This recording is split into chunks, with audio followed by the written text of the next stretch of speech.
In the beginning, a man sat as if in meditation. Before him lay his sword, which would be part of his legacy. After fighting with it for over 100 years, he found the end of the sword. His health was weak, showing signs of fading. That man, covered in scars, faced his end, looking at his hands, thinking it had all been for nothing. Now he could only lament. After living a life obsessed with the sword, fallen on the ground, he simply wished he had lived an ordinary life, as the red-haired boy would say. The boy with blue hair and eyes wanted to know what he was talking about. He struck a few times, given how much he insisted on being ordinary. He questioned how the child of a woman who had destroyed an entire clan did not feel blessed for not being cast out. The prestigious house of poison and hidden weapon arts of the Tang Sichuan family had collapsed. One of the new powers of Morin brought them down, the Order of the Nine Witches, the celestial glow demon lord, Yun Yun Hyuk. If he ever fell in love with a woman, he would propose marriage, but if ignored or refused, he would take her by force. That fate befell the Sichuan Tang family, and the poison phoenix Tang Jiahai was his target, facing the celestial glow demon.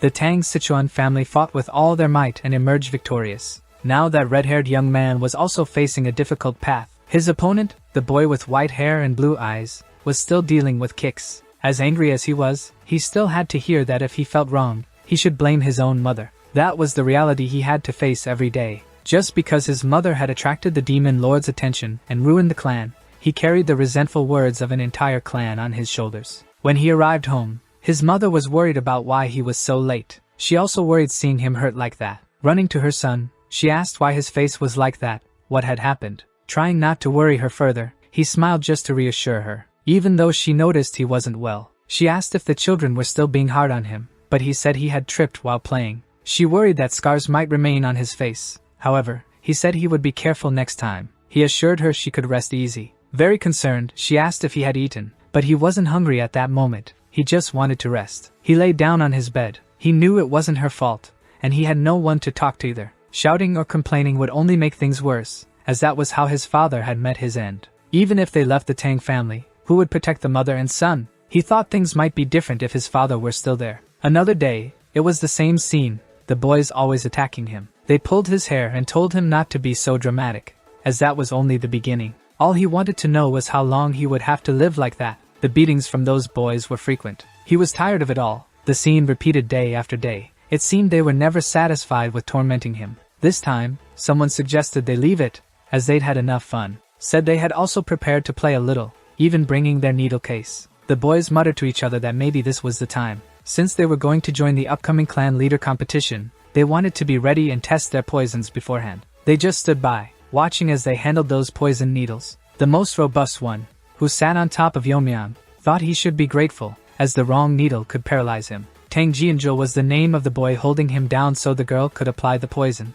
Proud of herself, she said she wouldn't kill him. As long as the poison's effect was confirmed, she would drink an antidote. She asked him to endure, as she really needed to see the final effects of the poison. She was excited, as his skin was reacting immediately, demanding he hold on a bit longer. After everyone left, it began to rain, and he lay on the ground, wondering how much longer he could endure it all. His condition was truly poor. He thought about what would happen if he just closed his eyes. It would be so much easier. But in his mind, he remembered his mother and wondered who would protect her. He just wished he hadn't been born so weak. Such things might have prevented those people from chasing him. It wasn't much he wanted, just to become strong enough to protect himself and his mother. He also wanted to live a normal life. A bright light began to appear before him, forming a sword of light. The surprise of that light was so great that, for a moment, he forgot the pain he was feeling. It was a gleaming sword. He wondered since when it had been there, feeling certain he had never seen it before. Yet, it felt very familiar, as if he had wielded it before. So, he placed his hands on it.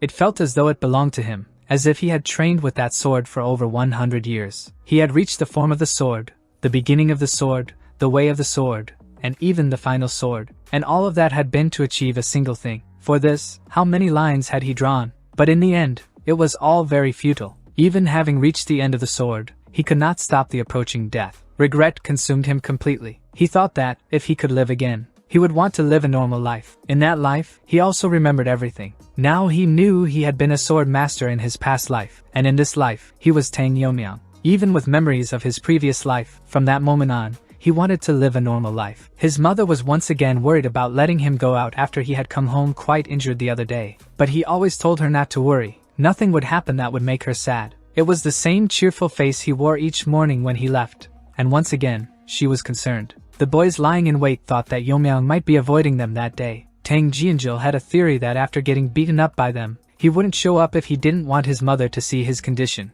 Even so, he thought that boy was brave. That's not it. Whether he showed up or not, they would give him another beating. He also thought about dining with the others to mock him a little more. As one boasted, another's attention was drawn elsewhere, and he announced that their target was approaching. The girl in the tree thought he was late. Climbing down, she said she thought he wouldn't show up and was even a bit worried. She was already used to mocking him and hitting him whenever she wanted. She had a certain familiarity with him, so she told him to hurry up. That day, he didn't seem willing to join in those cruel games. He simply stopped in front of them, acting bravely. Even so, they had the nerve to ask if he'd had hard times. They were even concerned about how he showed up without any injuries. Yeomyang, looking him in the eyes, told Moonchan that it wasn't enough to hurt him. Still, they wanted to come out on top, and they sarcastically recounted what had happened the day before. Squeezing his arm, Tang Jianjil asked if he wanted a hot compress, looking him in the eyes. After saying the names of the two, he also said the girl's name. Tang Youngryang, upon hearing her name, asked if it was a happy occasion,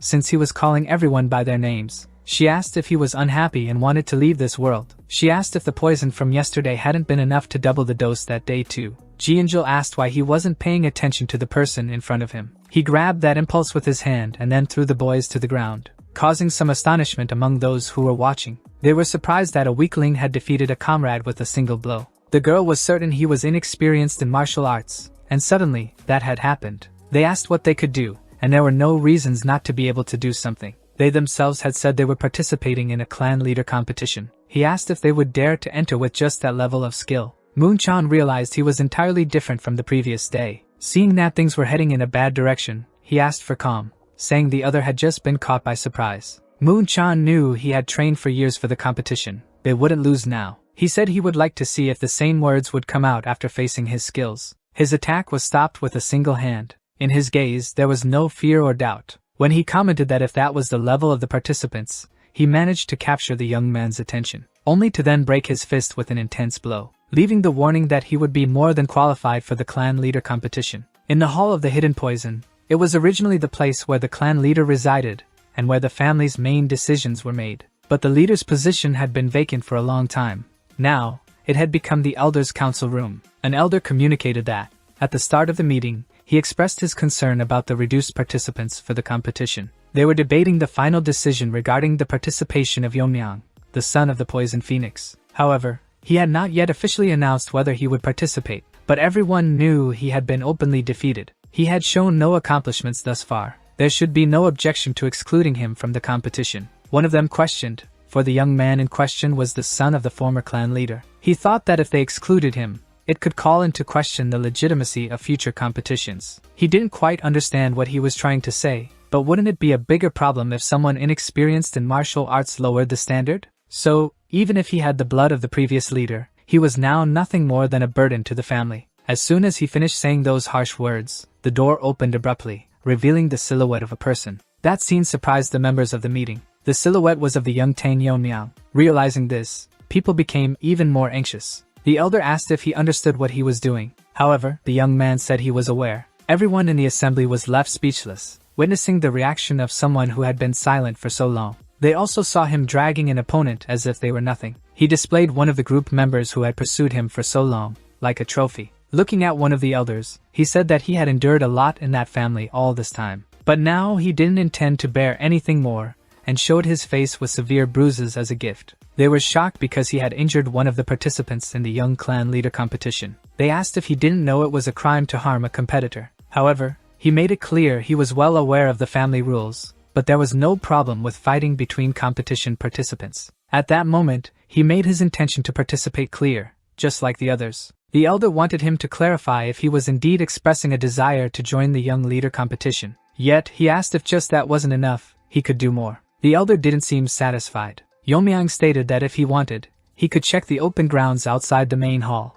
as that was where Moonchan and Jianjil were. He had merely followed the family rule, to repay kindness doubly, revenge tenfold. Saying this, he was still holding that trophy by the hair, kneeling before him. The elder asked if he had proven his worth, and now wanted to enter the competition. They felt they couldn't allow him to participate, as he was taking advantage of crimes incited against competition participants. Another added that, regardless of legitimacy, he couldn't put the other participants at risk. The elder raised his hand and said to let him enter the competition. Everyone was left puzzled by the elder's decision to let him participate. If he appeared with such confidence, why should they prevent him?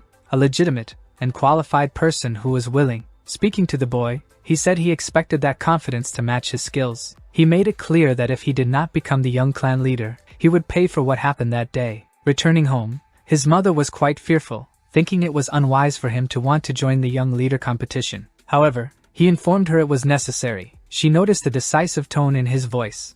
It wasn't just an outburst or whim. She looked at him and recalled that his name was given with the meaning of surviving as much as possible. His mother thought he was still a child, but now she felt the hope of a great man. Looking at him, she said she wouldn't ask how he learned the techniques or how he overcame not one, but 3 children. However, she wanted him to answer one thing. Was he confident about the young clan leader competition? He politely asked her, smiling, who she thought he was, as he was the son of the poison phoenix. She couldn't contain her emotions. Her eyes were already tearing up. She gave him a long, tight hug and said he had truly grown a lot, and she was very proud of him. He felt immense tenderness in his mother's embrace and wanted to continue protecting the ordinary life he had chosen. He was unwilling to let anything disturb that life. Anything and anyone that tried to prevent him from achieving what he wanted, he would eliminate and remove from his path. After that day, a month passed. His uncle asked if he should let things be, thinking about the young leader competition. His mother asked him to leave it be. He had his reasons. He was no longer just a child acting without any plan. His uncle also noticed that his mentality, courage, and posture were remarkable for his age. His uncle was the young Dark King leader Tang Jiaqui. He said that regardless of the attitude he was showing, it couldn't end there, as his sister intervened in the conversation. She said he was concerned, but until now he had protected the family, and Yomiang as well, and she was deeply grateful. She explained that the situation he created was so significant that she had to intervene, and she couldn't help but have expectations too. Now that he remembered his past life, he began meditating and training alone. He was also eating clean, well-prepared meals made by his mother. He used internal methods to correct the twisted paths of Ki, knowing that perfecting this skill at that moment, especially for someone awakened from a past life and who had reached the Sword Master realm, such things could be tested. However, it was essential to strengthen the vessel holding that power, which would be his body. Since he was only 12 years old, the meridians and pathways throughout his body were not clogged with impurities. Certainly, as his level increased, natural transformations would occur. Even so, it was worth remembering that the foundation of the body remained crucial. It would be necessary to maintain balance and focus on obtaining the necessary nutrition and rest for physical growth. The day of the competition had arrived, and his mother came to say goodbye. She asked them to take care of themselves. His brother, who would also be leaving, said goodbye to his sister. And as she watched the scene at that moment, she wished that Longriang could see how well their son had grown. She truly wished he could have had the chance to come. In the Dark King's hall, several competitors were gathered. With his plate of rice cakes, he thought he had arrived too early. The Dark King clan leader was absent. However, he overheard someone commenting about him as he noticed some people approaching him. They had heard he couldn't even learn martial arts, and thought it was absurd that someone like him was participating in the competition. Looking at him, they said that the young clan leader competition standards had dropped. They said some discipline was needed when one of them was suddenly hit in the face by a rice cake. Immediately, he fell to the ground, and the others shouted that the guy had a hidden weapon. However, they observed that it wasn't a weapon. It was just a half-eaten rice cake. They wouldn't leave him alone. However, they were warned that Moon-chan only had 2 companions, yet they were a group. But they hadn't heard how Moon-chan and his group had been defeated. They didn't mind asking who would be the first to experience it. By the way, even with a broken arm, Moon-chan didn't run away. Therefore, as participants in the competition, they wouldn't flee either. They began attacking him all at once. Blows were exchanged equally among them all. The Dark King noticed some commotion among the competitors. He observed that one boy, a competition participant, noticed that things could get out of control. He approached angrily, drawing attention to the confusion and asking what they thought they were doing. There were several boys on the ground, complaining of sore bodies. Yomiang was still eating his rice cakes, sitting on a few of them, and mentioned that he was bored from waiting. He asked them not to misunderstand. It was the boys who had started the trouble, and he asked them to take it easy on him. Explaining to the elder what had happened wasn't easy. The elder was angry because there were multiple injuries just before the competition. He was concerned because if such a person became the clan leader, things could certainly worsen. At the meeting, they decided to change the competition rules. 2 girls were discussing how the competition was conducted. However, One replied that it was on the mountain for 2 to 3 years. Finding the girl's intelligence strange, she looked to the side and asked who she was. She replied that she had just answered the question. The girl with violet hair had heard that the competition details were confidential. The other girl, with pink hair and glasses, said her father worked in the general office and had received that information. The Dark King clan leader called for silence and announced that he would be overseeing the competition. He would also explain the order of everything. Many competitors were excited to see the youngest leader of all time, Jiakui. It was explained that the competition lasted 4 years. 3 years would be for practicing throwing skills. The first year was to find a suitable practice method for each individual to follow, regardless of their abilities. In the next 2 years, under the guidance of designated warriors, comprehensive training was conducted. After all the training was completed, the main competition would begin. The form of the competition would be. At that moment, the Great Elder intervened and announced that the match would be conducted using goo poison. Those words left several competitors terrified. They even wanted to know if it was the goo poison they were familiar with. From that point, it referred to a personal combat competition where participants would fight until only one person remained. The great leader explained that originally, they were supposed to select the young clan leader through single duels, one-on-one. If they continued according to the original rules, such incidents could repeat. They changed the competition format to allow everyone to exercise their full power. Everyone knew it was because of Tang Yonmiang. The elder continued, saying that the young clan leader position was crucial for the future of the Tang family. He told them to fight and survive. Whoever emerged victorious would inherit everything from the Tang Sichuan family. The number of competitors who would survive the goo poison would be only one. From that moment on, everyone was a powerful rival against each other. Yonmiang didn't think it would be difficult. In Sichuan province, in the territory of the Black Death Alliance, the main camp of the Dark Moon Sword sect, the meeting hall. Someone started the meeting, knowing that everyone was busy with their duties. However, the Tang family. It was the topic of this meeting. One person asked if they were referring to the young leader competition. They mentioned that the Tang family's current state was poor, and even the leader could eliminate them at any moment if he wanted. But for now, he was leaving them alone because they were still useful. However, it was obvious that those children would be the future of the Tang family. If anything went wrong, it would deal a blow. Someone at the meeting judged the elder's word to be true. Another felt that, even in decline, the Tang family was still an entity they should distrust. Therefore, they wouldn't do anything, but if they simply followed the carriages and removed the buds the Tang family was trying to cultivate. On the other hand, this wouldn't deal a significant blow to that family. However, the Tang family's young leader competition lasted a total of 4 years. If, after all that effort, all the carefully cultivated children died at the competition's climax,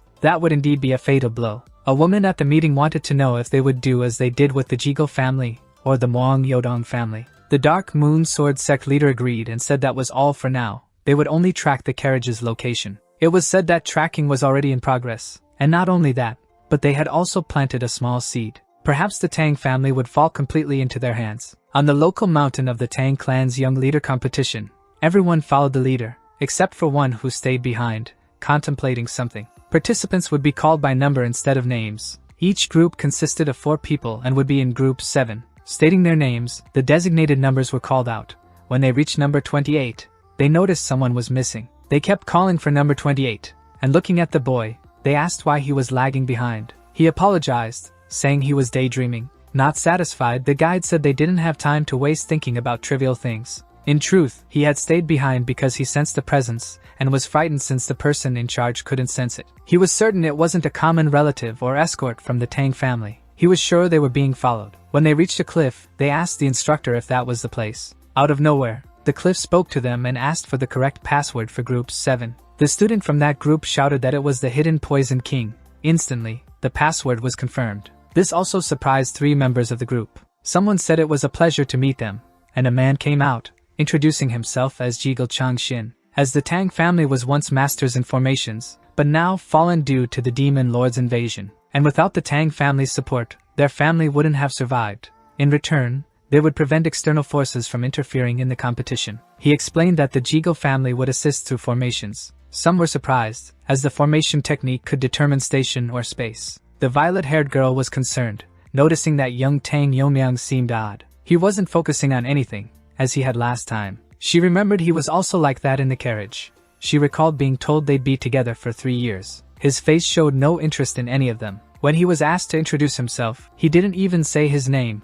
They had to ask and confirm it with him. The pink-haired girl with glasses introduced herself as Tang Yuri and mentioned the fight from the other day. The other, quite cheerful, introduced himself as Tang Aijin and said it was a pleasure to meet them. Thus, the carriage continued its journey. Tang Yuri thought he was very brave to know that his great-grandfather was one of the 3 elders and might be safe for the next 4 years. Yeonmyeong told her to get to the point and stop hinting. He asked if she thought it was his responsibility. She continued, saying she was surprised by the rule changes but wasn't looking for anyone to blame. Tang Aijin said that, whatever happened, they were now a team. However, the other boy wanted to keep arguing. Yeonmyeong, observing his expression, recognized it as the face of someone who had caused trouble since childhood. He just sighed and listened as the others argued among themselves. He thought that others might have let them go, but it didn't happen. Even he had to prepare a lot to get there. He thought that if that guy caused more trouble, he couldn't just let it slide. He also complained about the sudden stop of the carriage. It was noted that Instructor Jiggle was no longer there among them. He found it odd since the instructor had been right in front of them at the beginning of the discussion,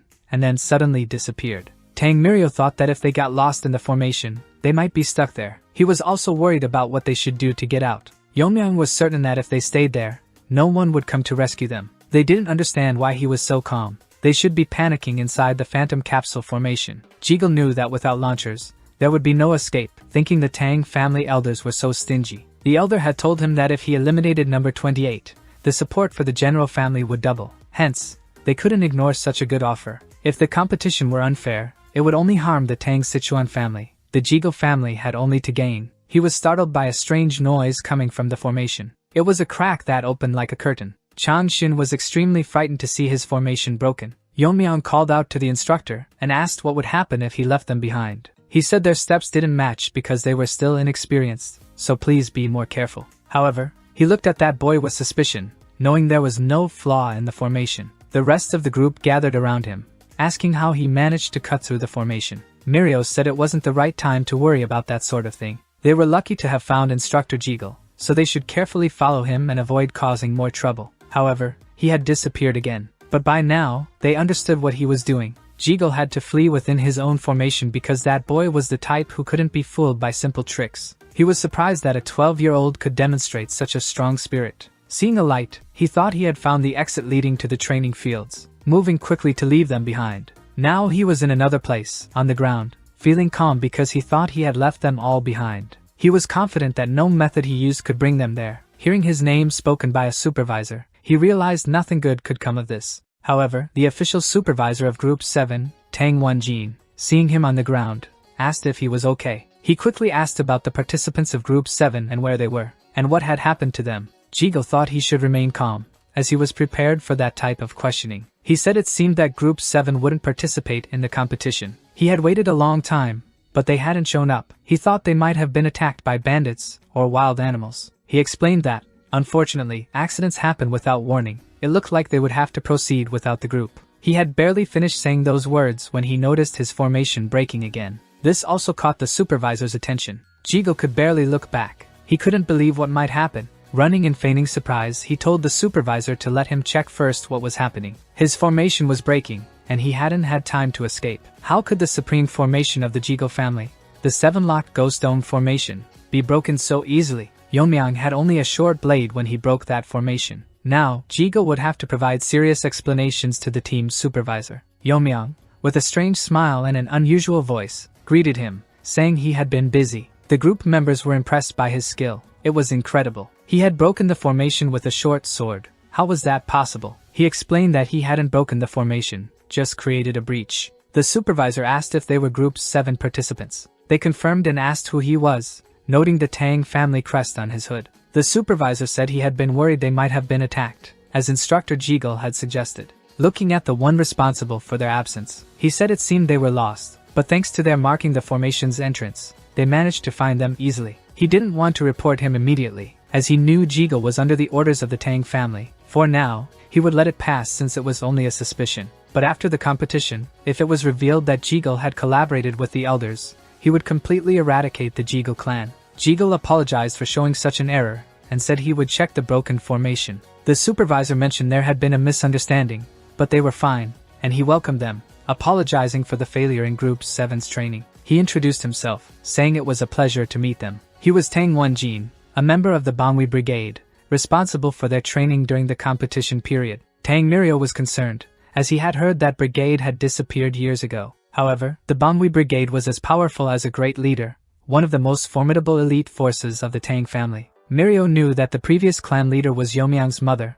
the Poison Phoenix. Yeomyang asked him why he wasn't with the Tang family. It was said that years ago, they fought a desperate battle to protect their master. The young clan leader, the Poison Phoenix, had battled the Celestial Glow Demon Lord, and they were disastrously defeated. The instructor also said that, for failing to protect their masters, they were seen as nothing more than sinners. He said the introductions ended there and told them to listen carefully as he explained the competition rules. The first year of the competition was a period for independent practice. They could train as they saw fit and receive scriptures. Tang Yuri wanted to know if the Tang family's legendary technique of the 10,000 celestial flower rains lost during the battle. However, he explained that the 10,000 flower rains were granted only to whoever became the young clan leader, though the technique was incomplete. Yeomyang knew that this technique dealt with countless hidden weapons like a storm. It would be similar to a sword control technique. Perhaps he could try to imitate it to some degree. The supervisor also said they would receive the essence of the 10,000 celestial flower rains from the elders, one by one. He only wondered if they could handle it. He mentioned that from that moment on,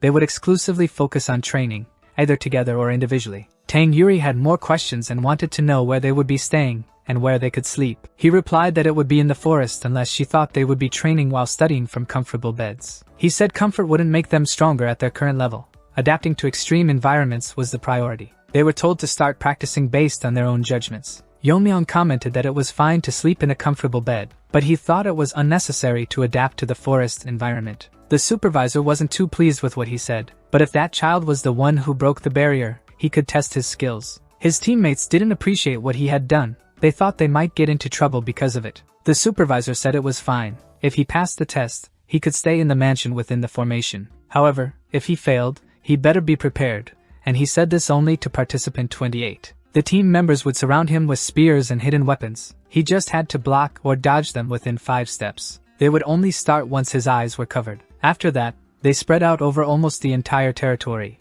aiming to strike the boy with his eyes blindfolded. Tang Mirio thought it was all impossible since no one was moving. He thought they might be increasing the pressure over time on purpose. After a few moments, they began to move, throwing their weapons in all directions, trying to confuse him. However, he was simply counting the number of weapons passing near him. He thought 147 was an exaggeration. He just unsheathed his sword and easily dodged all of them. This feat highlighted not only his technique but also his principles. As well as weight, speed, and adaptability, he dodged the weapons effortlessly. The others were shocked by his skill. The supervisor noticed that he was not only deflecting the weapons but also drawing them in. After neutralizing the threat, he removed his blindfold, asking if he had passed the test. The supervisor, after observing the entire trajectory of the weapons and how he disarmed them, even when called, he took a moment to come to his senses. He then said that the result was the result. He concluded by saying that he had passed and could go to the mansion to rest. He thought he had just seen a monster appear. Some thought he truly deserved it, while others felt it was unfair since they were a team and everyone should enjoy the comfort. However, he didn't seem to be agreeing with them. He opened a bright smile and began to laugh, saying that in the mansion, they should offer a variety of different meals. His new companions and part of his team were not at all pleased. The supervisor was pleased that the other team members hadn't lost their motivation. He thought that child could be the chosen one. Yeomyang told his team that the certificate now includes meat in every meal. In the dark forest, some wolves were feeding on prey they had hunted. However, something seemed strange about that prey. It didn't take long before they began to feel side effects. They were collapsing to the ground until none were left standing. After that, the 3 who were meant to survive in the forest jumped on the wolves. They were impressed by Aijin's skills in producing poison. They were truly interesting. Thanks to her technique, they would have a meal. Tang Yuri drooled at the thought of eating the meat, while the other 2 conversed. About 4 months had passed since the first day they arrived there. They had been on the run. The first thing they encountered was a bear. They couldn't even find prey and had to eat roots. And all of them shed tears when they finally managed to hunt. It was hard, but somehow they found shelter. They thought Yeomyang was probably living comfortably at that moment. Mirio didn't even want to hear his name mentioned, though Aijin was curious. Mirio said he was probably just wandering around alone. Besides, it was only a matter of time before they saw that guy at the mansion. He'd get what he deserved. Considering the performance he showed before, Aijin thought if he kept training, he could become much stronger. However, Mirio noticed something was missing. When she looked, the meat was already gone. The 2 looked angrily at Tang Yuri. She was lying down, feeling sick from having eaten all the meat herself. When she saw they were upset, she asked them to move aside as they were blocking the starlight. In the mountains of Gangnong, In the ghost capsule of the 7 braids, it was night, and he was still training. Yeonmyang rested when he needed to, but when it came to training, he always went hard. He was taking advantage of the warriors' help and training intensely with them. As a trained adult, he didn't need to go easy on any of them. With his technical moves he had discovered after awakening from his previous life, not even weapons could hold him back. Trained warriors couldn't predict his movements or block his attacks. At a certain point in the training, he decided it was time to test his new technique. Holding some ring-like shurikens, he was sure he could manage. The warriors prepared themselves, waiting for his calculated attack. Even then, they couldn't follow his movements or the weapons he launched into the air. It seemed too random, yet he was hitting them one by one each time. When they realized they were shurikens, it seemed a bit too late. They were too fast to be seen. He made them spin rapidly to achieve the frenzied spinning dance. The supervisor couldn't believe he had neutralized trained members in an instant. Additionally, he controlled the power of a wide attack just to graze everyone's skin. Curious to know if that technique was something he had created, he asked, and he answered affirmatively. Holding one of the shurikens, he said it would be hard to escape if one got caught. It was an impressive technique. He wanted to know what name he had given that technique. The young man said he called it the frenzied spinning dance. He understood, and asked if using it consumed much internal energy, and wanted to know how he was managing that. Because he had once asked a warrior for a manual on ocular techniques. The techniques, sky-piercing eyes, and flowing current eyes, but he recommended sky-piercing eyes. Yeonmyang reported that he had mastered the flowing current eyes, leaving his supervisor quite astonished. Mastering the flowing current eyes was one of the oldest ocular techniques of the Tang family. He didn't know how Yeonmyang had done it. The young man explained that, although the essence was missing, he realized that the technique was part of the ascendant martial arts. Using the flowing current eyes to see weapon trajectories, he could throw them with precision. By then, the supervisor could hear anything. Nothing could surprise him about that boy anymore. He told him that in 2 months, the other children of the team would be there, and they would go through the same test under the same conditions. He mentioned that they had already proven they had the skills for the test but said they would return prepared. He found that pleasant to hear. He was excited to see how strong those friends had become. The supervisor noticed he was concerned. However, he realized the others were using him as a form of training, but he thought it wouldn't matter. Yeonmyang, looking at the sky, thought about destiny. In his past life, his only connection was with his master, the Sword Phantom. However, despite origins and actions, connections were being formed. It could be considered part of a normal life. For some reason, he wanted to see them soon. On the first day of training, they were mere novices, but now they had reached a completely different level of power. Just thinking about meeting him again, they were truly excited. They even considered splitting his head in half. You could see in their eyes and faces that they liked the thought of that possibility. The person supervising their training noticed how motivated they were to train their aim. He also couldn't understand what was going on with them. At the castle, they were shouting for him, even thinking he had fled. It would be a shame because they wanted to crush his head. Mirio was saying that she thought Tang Aijin was very quiet since early on, so she turned to look at him. Then she saw that Yeonmyang had his arm around Aijin's neck, who was completely unresponsive. Laughing, he said he had hidden to surprise them all. He even found their plans amusing. Still with his arm around Aijin's neck,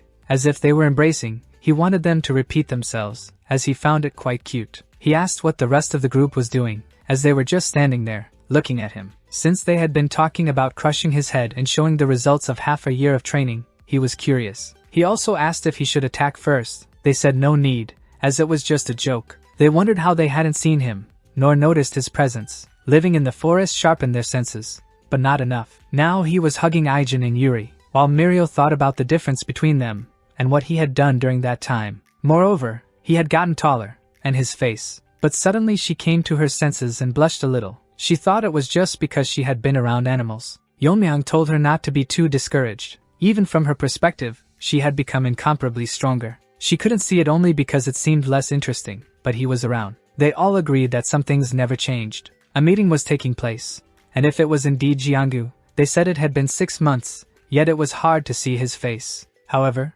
he asked them to get straight to the point and inquired if there was anyone outstanding in the group. Participant number 2 was notable. He showed an impressive growth rate compared to the others. More than a desire to become stronger or survive, he seemed to burn with intense hostility towards someone. However, another person said that if they were discussing frontrunners, they couldn't overlook participant number 10. He had passed the warrior's test in just 1 month, and participants 2 and 10 certainly stood out the most. Yet, they thought that after facing number 28, they seemed quite ordinary. They couldn't forget how surprising it was that he escaped in such an extreme way. They observed his training later and were completely shocked, as he showed skills that even masters couldn't perform. However, recruiting him at that moment was very risky. It seemed he had noticed their manipulations. Jianga was called out, as he seemed very concerned about something. They wanted to know what it was. Putting on a happy face, he said his group had no one remarkable, but he thought it was better to change the subject. However, they needed a puppet they could control. He thought about recruiting number 2 and introducing him to his niece. He had heard that number 2 kept his face covered due to a facial injury. It shouldn't be hard to sway such a child's heart.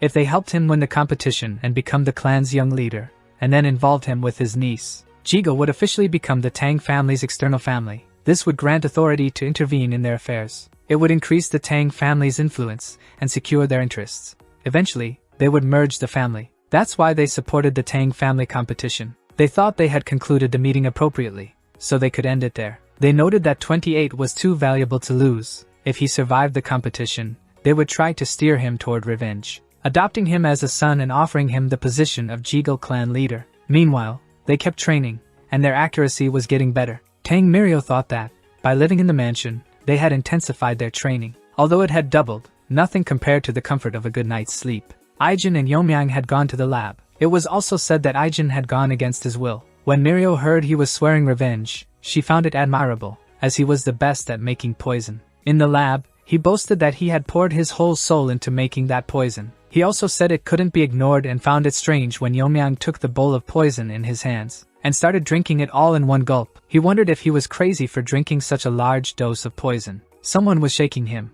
urging him to spit it out already. Yomyang, with a mouthful of poison and puffed cheeks, stood still, watching the odd reaction Aijin was having as he asked if the poison was taking effect. Then he decided he would spit out the poison and did so right onto his face, wondering why he kept shaking him. After a while, he saw that it had almost no effect. Smiling, he asked if this poison was really meant to be so weak. Aijin, very frightened, asked what he was talking about. That was a poison strong enough to melt even internal organs. But he was puzzled to see the young man before him still doing fine. And more than fine, he was even smiling and, with a strange look, told him that perhaps it was because his poison was mediocre. Hearing the shouts coming from the lab, the girls realized that, for some reason, it wasn't giving the expected result. Tang Aijin was furious, as he was drinking his poison as if it were just any alcoholic drink. After drinking, he showed the empty bowl and said it didn't affect him at all, asking if he didn't have anything else to offer. He was frustrated as nothing was working. He even thought he might be immune to all poisons. However, it was different from being immune to all poisons. It was the core technique of the Tang family, the madness of poison refinement.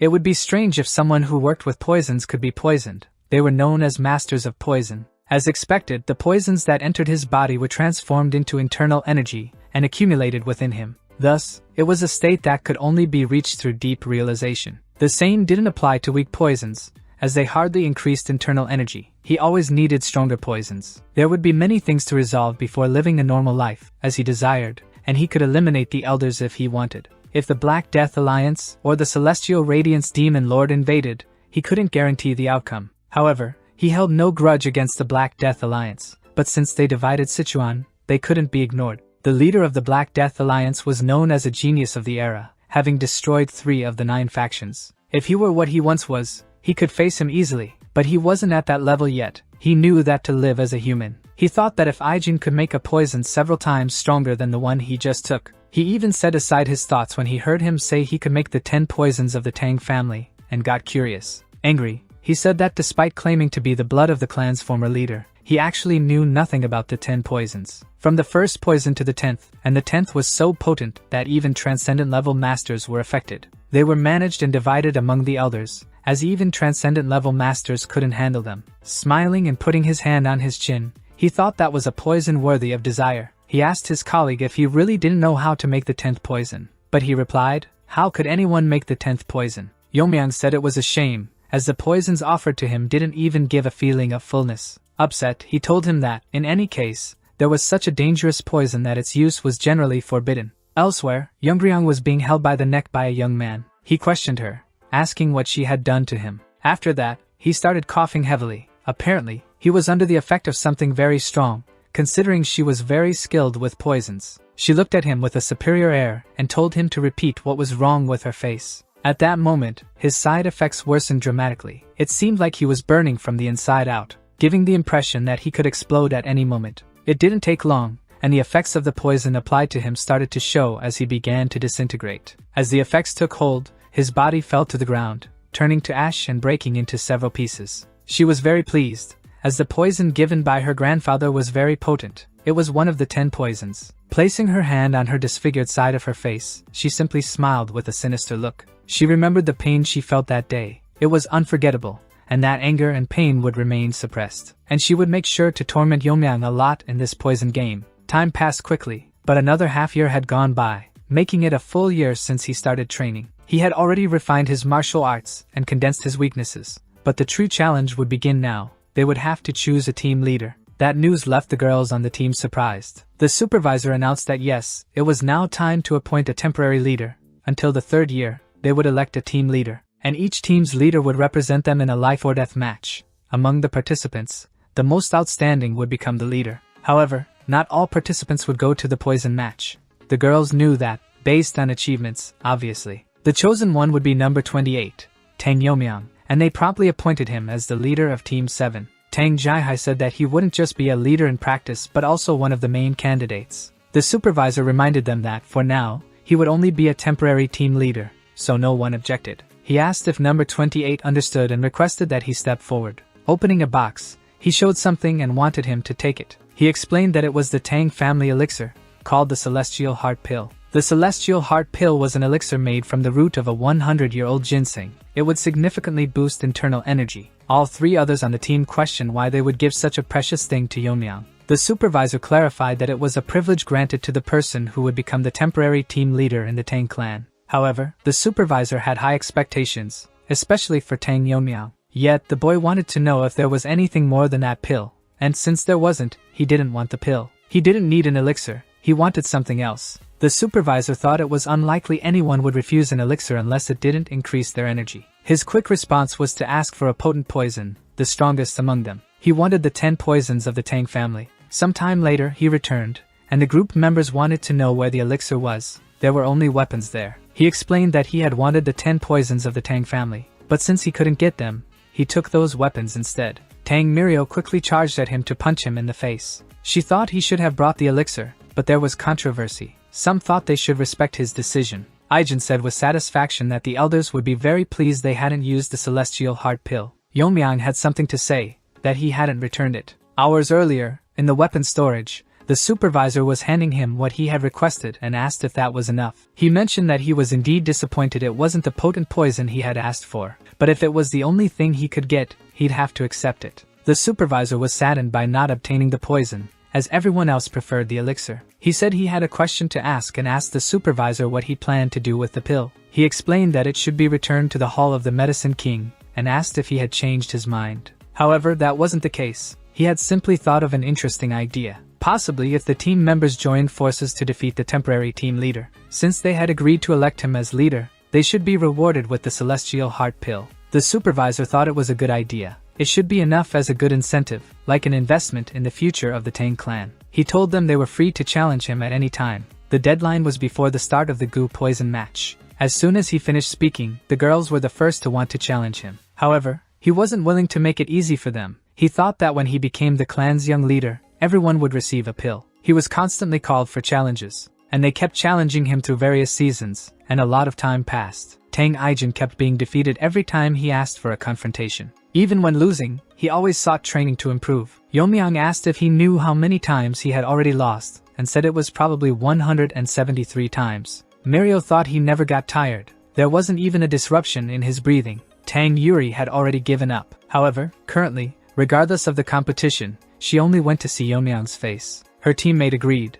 saying it was something very entertaining to watch. Offering his hand, he asked if Aijin accepted defeat, as he was already about to take the position of the clan's young leader. He stated that, despite not knowing any of the other teams, he couldn't imagine himself losing. He also wanted to know if he wouldn't ignore them after becoming a young master. The supervisor thought everyone had grown tremendously compared to the past year. He also reminded them that now that Yeomyang was the team leader, he would need to participate in the Gu poison match the next day. He requested that he make the final preparations. 3 years had passed since they began training for the competition, and other teams had been disqualified or even killed. Compared to them, all team members were doing well. Besides achieving growth comparable to the Banhui Brigade, they had reason to be proud. He mentioned that he had talked about the goo poison match several times, but he would remind him once more. Until then, using poison in training had been prohibited, but in the goo poison match, the use of extreme poisons was allowed. He continued, saying that from the goo poison onward, it was a competition where participants used their most lethal techniques and tactics. He was given the poison he had requested.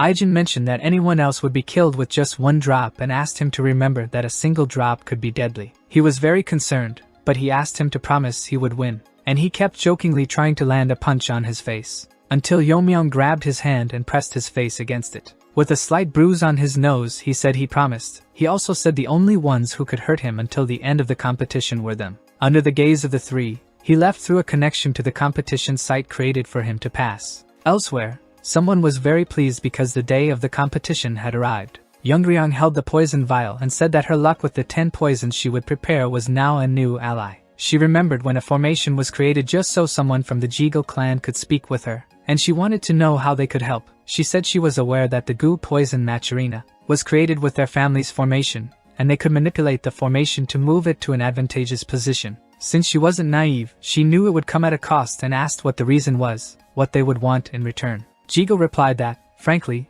the clan was in a very bad state. To return to its era of glory, he would like to join forces with the Tang clan. They were saying they wanted to use her as a puppet to interfere in the Tang clan's affairs and asked if she simply didn't want it. Jeagle said that's why he was there. Building a friendship was just a matter of saying what she wanted. She had endured those 3 years just for that day. She would kill him and take back the life she lost. Now, she could hardly wait to see him again, as she was the leader of Team 1. In Team 2, Tang Jianzhou was the team leader. After defeating someone, he said he expected more from the Tang clan militia, but they were just all talk. That's the leader of Team 3, Tang Grukran. Tang Hiran was the leader of Team 4, Tang Jiao led Team 5, Tang Myungso led Team 6. Finally, last but not least, Team 7 was led by Tang Yeomyeong. He thought it was a beautiful day to be a winner. From the goo poison match, the competition began. He had spent 3 years merely blending in. Finally, he had arrived at the competition site. He looked at the place where the goo poison match would take place and saw that everything was gigantic.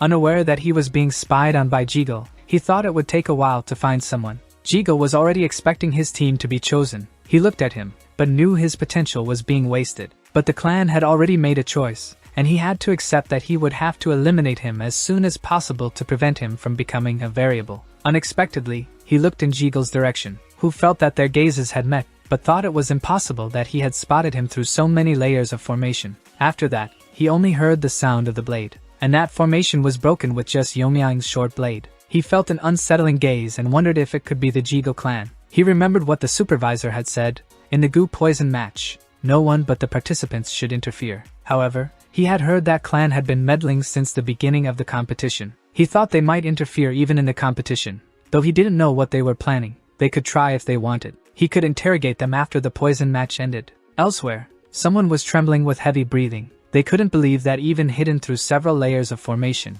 if they hadn't quickly removed the vision of the formation world, they would have gone blind. He cut through the formation space, reaching its very essence. He had never seen a swordsman of that level in his life. He knew they had made a mistake. That boy wasn't someone he could face. If he sensed their intentions, he would surely seek revenge. On the other hand, someone was wounded, sighing as they emerged from the forest. They cried out, shouting that they didn't know how they had ended up there, as they didn't want to be disintegrated. She was seeking a decent result to join the clan's forces and help her poor parents. That's why she ended up like this. She never wanted the position of young clan leader and planned to surrender and leave on her own. But then that guy suddenly appeared and said it was great that everyone was in the same place. And he began to strike everyone at once. Surrender was no longer an option, as that person's goal was simply to exterminate them. It didn't matter who he met anymore. She would just surrender, thinking the other team leaders might still be alive. She was about to step down, but if he returned as the young clan leader, she murmured those words and felt a presence. The guy who had struck others and injured her was there, smiling, saying she thought too highly of herself. He praised her, saying that at least her feet seemed quick, but it wasn't enough, as she was pathetically caught in terms of internal energy. Showing his trophies to her, he said she was no different from the others. Desperately, she shouted, asking why he was going so far, that he didn't need to do all this. They were all family. However, that didn't matter to him. He never thought of himself as part of the Tang family clan of Sichuan. And in that moment, as she stood there scared, he simply took her life. Elsewhere, Yeomyeong was leaping from tree to tree. He seemed to be searching for a place to stay. After looking around, he found a cave, and it was exactly what he needed, as there were no traces of human presence. Entering the cave, he thought there was nothing special about it, as nothing alerted his senses. He wanted to ascend quickly to the transcendent level. He sat in a meditative position, and by then his body had matured, so there shouldn't be any side effects. There were 2 conditions for reaching that level: achieving enlightenment, and having enough internal energy to open the poison meridians. With his past life experiences, he had already achieved enlightenment. His internal energy had also increased greatly thanks to the poison created by Aijin. Therefore, all conditions were already met. He would break through the barriers he placed on the poison meridians and his meridians, unleashing the accumulated poison refinement madness. The internal energy would be released with incredible force. Normally, martial artists experience tremendous pain. The joints break and reconstruct countless times during the process, literally creating a new body. Since he had experienced this in his previous life, the second time wasn't as painful. As he did this, everything around him lit up. It was smart of him to regularly cleanse his meridians. If impurities had remained during the ascension process, he couldn't go into battle wearing clothes that smelled bad. It was only the beginning, but it wasn't bad. He thought he should test his body outside, since maintaining a clean and healthy body had been a priority since before the match. However, few physical changes were noticed. However, his power was now efficient. He tested his power by unleashing it on a mountain rock, and indeed, the internal energy's efficiency wasn't bad. He thought he should start moving. The young man pursuing others, Tang Gukrin,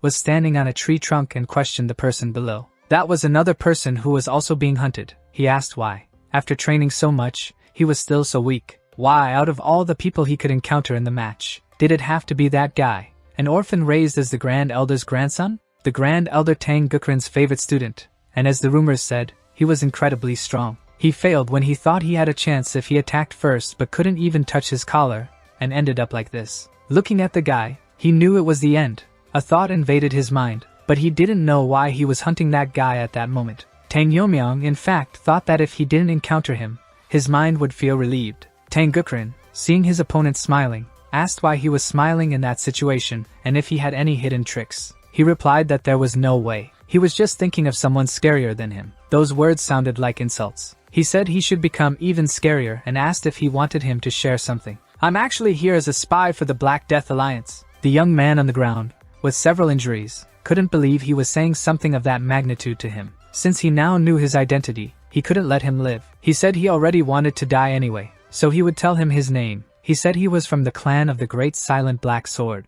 After saying that, he prepared to provide his exit. Kneeling on the ground, the young man opened his eyes to see what was happening. The one who would take his life couldn't even move. Tang Yomyang said he had sensed a presence, and went to see what it was, only to end up seeing a familiar face. Looking at the young man on the ground, he asked if he, Jianzhou, also wanted to know if he had recovered since the last time they fought. The young man couldn't recognize him, doubt in his eyes. He asked him who he was. The story of how he had become a spy years ago was being told to the young man, intended to make him a spy in the Tang clan. With his talents, by pretending to be an orphan, he would attract someone's attention to adopt him, and within a few years, weakening their ranks by eliminating other candidates who came later, and if he returned after completing the mission, the whole clan would recognize him. Now, he lay on the ground, feeling like his intestines were dissolving. Yomyang, looking at Jianzhou, wondered if this guy was the one who had done all this to him while he lay there in severe pain. Tang Jianzhou asked if he was that Tang Yomyang, who confirmed that he was indeed. He wondered if he needed to press his face into the ground again for him to believe, but it wasn't necessary. He realized it was him. Struggling, the young man on the ground asked if he had confessed to being a spy,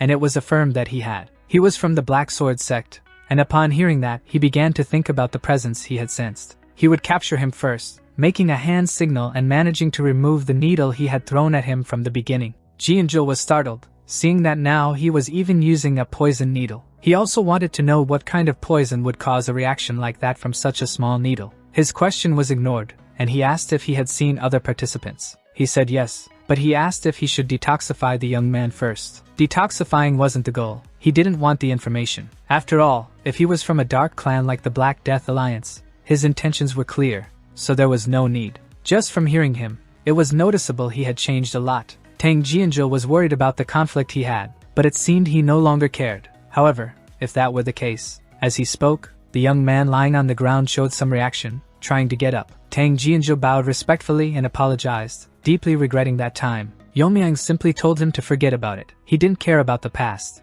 so he could let it go. Jianzhou said he knew it wouldn't resolve the conflicts of the past, but he felt the need to apologize sincerely. He reaffirmed that he didn't need to worry about those things. Jianzhou suddenly widened his eyes and, fearing for Youmyang's life, warned him of the danger approaching. However, he had already sensed that presence. The young man thought that since he was going to die anyway, he should at least take the two of them with him. He started striking the air, thinking he was hitting someone, saying he would at least take him down. Jianzhou shouted, thinking Youmyang had been struck. The opponent thought the same for a few moments, until he realized it was just an illusion. He could sense his presence, but he was mistaken. Youmyang said it was customary to have the habit of sparing a dying man. However, if he insisted on attacking him, he would destroy him without leaving a trace. Placing a hand on his shoulder, he said he thought it would be better not to have a body to care for afterward. With just a hand on his shoulder, the young man fainted. Now the three of them were there, in the middle of that forest. It was impressive that even as a spy, he was one of the main candidates to win the competition. If the last technique had been the poisonous martial art of the silent sword of the great darkness, casually performing the timid sword technique that used two swords with lightning agility, Youmyang interrupted Tang Jianzhou's thoughts, as now it was just the two of them there. He said that if allowed, he would simply surrender. However, he didn't know the way out. Youmyang opened a passage for him and told him to go, as there was no need for farewells. Seeing that he could also create formations, he thanked him for sparing his life. He watched as he left. He even wished him good luck. At the headquarters of the Black Moon Sword sect, a spiritual orb allowed sensing life and death even from afar. That orb had been implanted in the youngest, meaning he had died. He was a child born from a relationship with a servant, but he had more talent than any of the other siblings. After discovering this, the wife feared he would take the heir's place and tried to kill him more than a dozen times. Therefore, he lived as a spy in the Tang clan, and he regretted not doing more as a father. At the very least, he could avenge his death. He ordered all disciples to prepare for the journey to Mount Gangnam.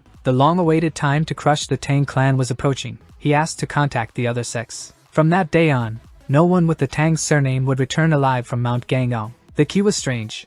They traveled day and night, and there was no one, not even a trace of spiritual presence. If the formation had been manipulated to prevent their advance, the remaining survivors should be with the Jigo clan. He knew they planned to increase their influence within the Tang clan, aiming for the long term. He thought these people were predictable. To them, those ambitious plans would come at a great cost. However, Jigo constantly felt like he was being watched. Meanwhile, Youmyang lay in the grass, contemplating the sky. He wished he could show it all to his mother. He wondered how she was doing. He quickly fell asleep. Approaching him, Youngrian had long been seeking revenge. Yet, she only saw a stranger on the ground. She didn't know who this guy was. She had asked to find the last survivor or Tang Youmyang in a vulnerable moment. He didn't look like Tang Gukren. Finally, as she got closer, she noticed he was handsome. Observing him a little more, she thought he might be Jigo clan member Chang Xin's nephew. He looked somewhat like that. Placing something in her mouth, she thought it was a shame what would happen to his face. But what could she do, anyway? Then she released one of her potent poisons. With the person asleep, she told him not to underestimate himself so much. After all, the competition would end when only one remained. With his eyes closed, he told her he wasn't sure if she was ready, but still placed his hand on her neck. Rising from the ground and forcing her to her knees, he asked if she was receiving help from the Jigo clan. He said that while others were killing each other, she was probably in a safe place, and her plan was to attack the last vulnerable person. Squeezing a bit more, he asked what the deal was between them. She wondered how he knew she was coming. Firmly, he told her that if she wanted to keep living, she should answer without hiding anything. He asked if she wouldn't like to breathe, yet she thought that if only she hadn't dropped the drug out of fear. As he held her, he thought he might know her from somewhere. He asked if she was Tang Yanggriang. He continued, saying that after all the trouble she caused, she hadn't changed a bit. He asked if he should ruin her entire face this time. Meanwhile, Jigo observed the scene and thought his plan had been discovered. Number 28 cut the formation, impairing his vision, although he managed to orchestrate the elimination of all except number 2. Everything had been going well until number 10 quickly eliminated the competitors. However, everything changed when he encountered number 28. If numbers 2 and 10, whose abilities were similar, had fought, it might be uncertain. He wondered if number 2 had any chance of beating 28. Considering how quickly number 10 disposed of his opponents, it seemed unlikely. He kept thinking that if number 28 won, all his plans would be wasted. He didn't know what to do. There was something within the formation that caught his attention. He sensed a large number of energies. The enemy had already reached the base of the mountain. However, the Changjin sect leader thought it was overkill to use their full force against the Tang clan's rookies. He noted that they were only 2 disciples among 200, plus the extra strength from the other sects. The number had reached 300 that day. However, he was already aware that he would face the Tang clan. As for strength, it might be excessive, yet since the mountain was sect territory, Gandong's influence was incomparable to the Tang clan's crumbling state. He said he failed, but he was someone he loved. They didn't want to talk further, as they would leave immediately, unaware that they were under Jegal clan surveillance. Observing the sect leader, Ma Kinhu, unless he had been involved in the competition, he shouldn't have been able to find that place. There might be a spy. Regardless, he needed to report to the Bangui Brigade for proper action. However, if he could use them to eliminate number 28, his plans would remain hidden from the Tang clan. He grinned maliciously, as now his mistakes could easily be covered up. In another scene, the girl with her face covered thought she hadn't recognized that individual even though he was right in front of her. Now she was waiting for at least an opening. He wanted to know what was on her blade. If it was poison, as he had never seen such a bright red poison before. She thought he was distracted. Now was her chance. Throwing the liquid still in her hand toward him, she wanted to bring about his end. He grabbed her hand and, interested in what was there, asked her. She tried to answer, making failed attempts. He asked if it was poison, looking at the vial. Judging by the color, it seemed to be the same poison that was on the blade. Before, he had held her with her arm raised, but now he threw her to her knees and asked if she wasn't going to say anything. He squeezed her cheeks until her mouth opened and said that if she didn't speak, they could go back a bit in time. He was about to put the poison in her mouth. She begged him to let her go, saying she would talk if he did. But he thought it was better to put the poison in her mouth so she could taste it, and tell him what poison it was. It was one of the 10 poisons of the Tang clan, called the Fire Dragon Poison, one of the most powerful. This piqued his interest, as the Tang family's 10 poisons should not be used irresponsibly. He kept thinking that if it was really the poison, it would be his elixir, and if he had let her consume it, it would have been a waste, like casting pearls before swine. She said she had already agreed to surrender and asked him to let her go. She even offered to help fight the other participants. He said he hadn't heard her full answer yet and wanted to know if she was cooperating with the Jegal clan. He asked her to tell him the promises they had made to her. If she didn't answer, she would swallow all of the fire dragon poison. She said it was a marriage proposal, a marital alliance on the condition of merging the clans. He had proposed a marriage to the future young leader of the clan. Jegal leadership must have been planning to maintain their status. She should have eagerly accepted the marriage proposal, something she could only dream of. While taking the rest of the poison, still with his hand on her neck, she asked what he was doing, and he said it was nothing important, just that he knew he wasn't going to share it with her. She thought it was the fire dragon poison, and he drank it. After drinking, he found that the unexpected taste was something like a strawberry flavor. Immediately, he began to radiate, as if his body were possessed by flames. She, still on her knees with his hand around her neck, looked at that scene in disbelief. She said that even the invulnerability body couldn't handle the Tang clan's 10 poisons. She wanted to see him burn until he disappeared. She noticed that his hand on her neck wasn't weakening. Seeing his head catch fire, she thought it was astonishing. He said that suddenly the poison in that vial had a spicy taste. The girl, disappointed, couldn't believe this could be happening. The Tang clan had a legendary state that was said to be different from the invulnerability body, called the Poisoner's Realm. She had heard from her grandfather that such a realm truly existed, but she couldn't believe he was a poisoner. He looked at her and applied enough force to her torso to immobilize her for good. Looking at her, he said that she must have thought he would take his own life with the poison she had given him. He told her he didn't have that light of a temperament. Looking at his hands, he realized that the poison refinement madness energy had changed. He didn't think the so-called plant poisons could be so potent, as if he were mastering the yin and yang martial art. As he left her kneeling but immobilized forever, and said he was thankful because he had gained something valuable. Suddenly, he felt a strange presence, looked at the sky, and noticed it was the middle of the night, yet it seemed like the sun was rising. He realized the formation was constantly shifting. It was being deactivated, as the competition had ended. However, he realized it wasn't that. He felt strange presences appearing en masse, perhaps a total of 200, or maybe a little more, maybe 300. Considering the number, this was suspicious for the clan. The Jegal clan couldn't have failed to notice such a large group, but if they deliberately allowed them entry into the formation, knowing that he had targets coming his way to practice on was indeed a stroke of luck. In the Gu poison match, survival was only the destiny of one. Jegal was informing the Bangui brigade of the invasion. Upon hearing this, the warrior grew very tense. Changshin noted that there appeared to be a spy among them. They had already identified who they were and the size of their forces. He reported that there were approximately 300 men in the main troop, and that their leader was from the Black Moon Sword clan, Ma Kinhu. Why were those who should be in Sichuan here? How did they find that place hidden by the 7-lock ghost formation? However, it wasn't time to think about that. They should hurry to stop them. However, Jiga warned that this was the problem. He asked why the hesitation. He mentioned he had never expected a situation like this. If they entered the formation world where the poison match was taking place, it would become impossible to intervene there. Therefore, they would have no choice but to rely on the young clan members still within the formation. They could only hope they would overcome this crisis. The Black Moon sect leader, upon seeing his youngest on the ground, he was enraged, and the Changjin sect leader said that, judging by the situation, he was in the right place. He also commented that, based on the injuries, he must have been struck by a needle. With the few signs of struggle around, it seemed he was defeated without resistance. The Black Moon Sword sect leader was furious, as his son hadn't even had the end of a warrior, since the poison held him back. He shouted for everyone to listen, search every corner of the formation, and destroy the Tang clan's rats. He said that surely one of them must have noticed their presence and hidden. If they found them, they were to report it immediately.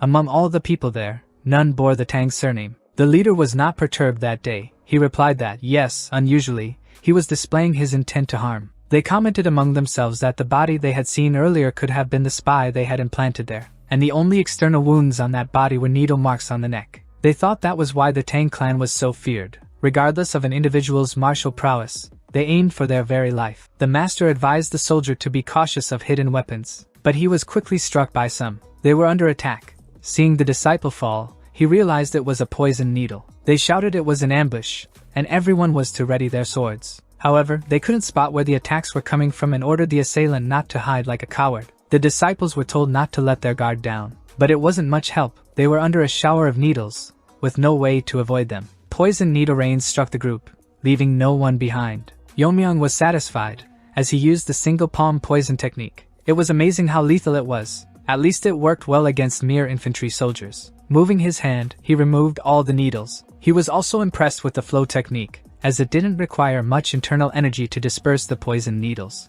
Leaving the area, he thought it was the best combination. He just needed to look for those who went east. Reports indicated that all search teams had been taken down. There were signs of them being hit by something like needles. It seemed they were taken down with the same extreme poison as the first body they saw. They said that, without exception, everyone had been taken down by the same method and wanted to know from the leader what it was. It was reported that the West Lookout had also been annihilated. The Black Moon Sword sect leader, upon hearing that no group had survived, pondered what it could mean. That was all the personnel they had left. However, it had only been an hour since they began their search, and approximately 100 men had already been taken down the same way. He asked the leader if this could be the work of one person. If there were many capable of such acts, the situation would be even worse.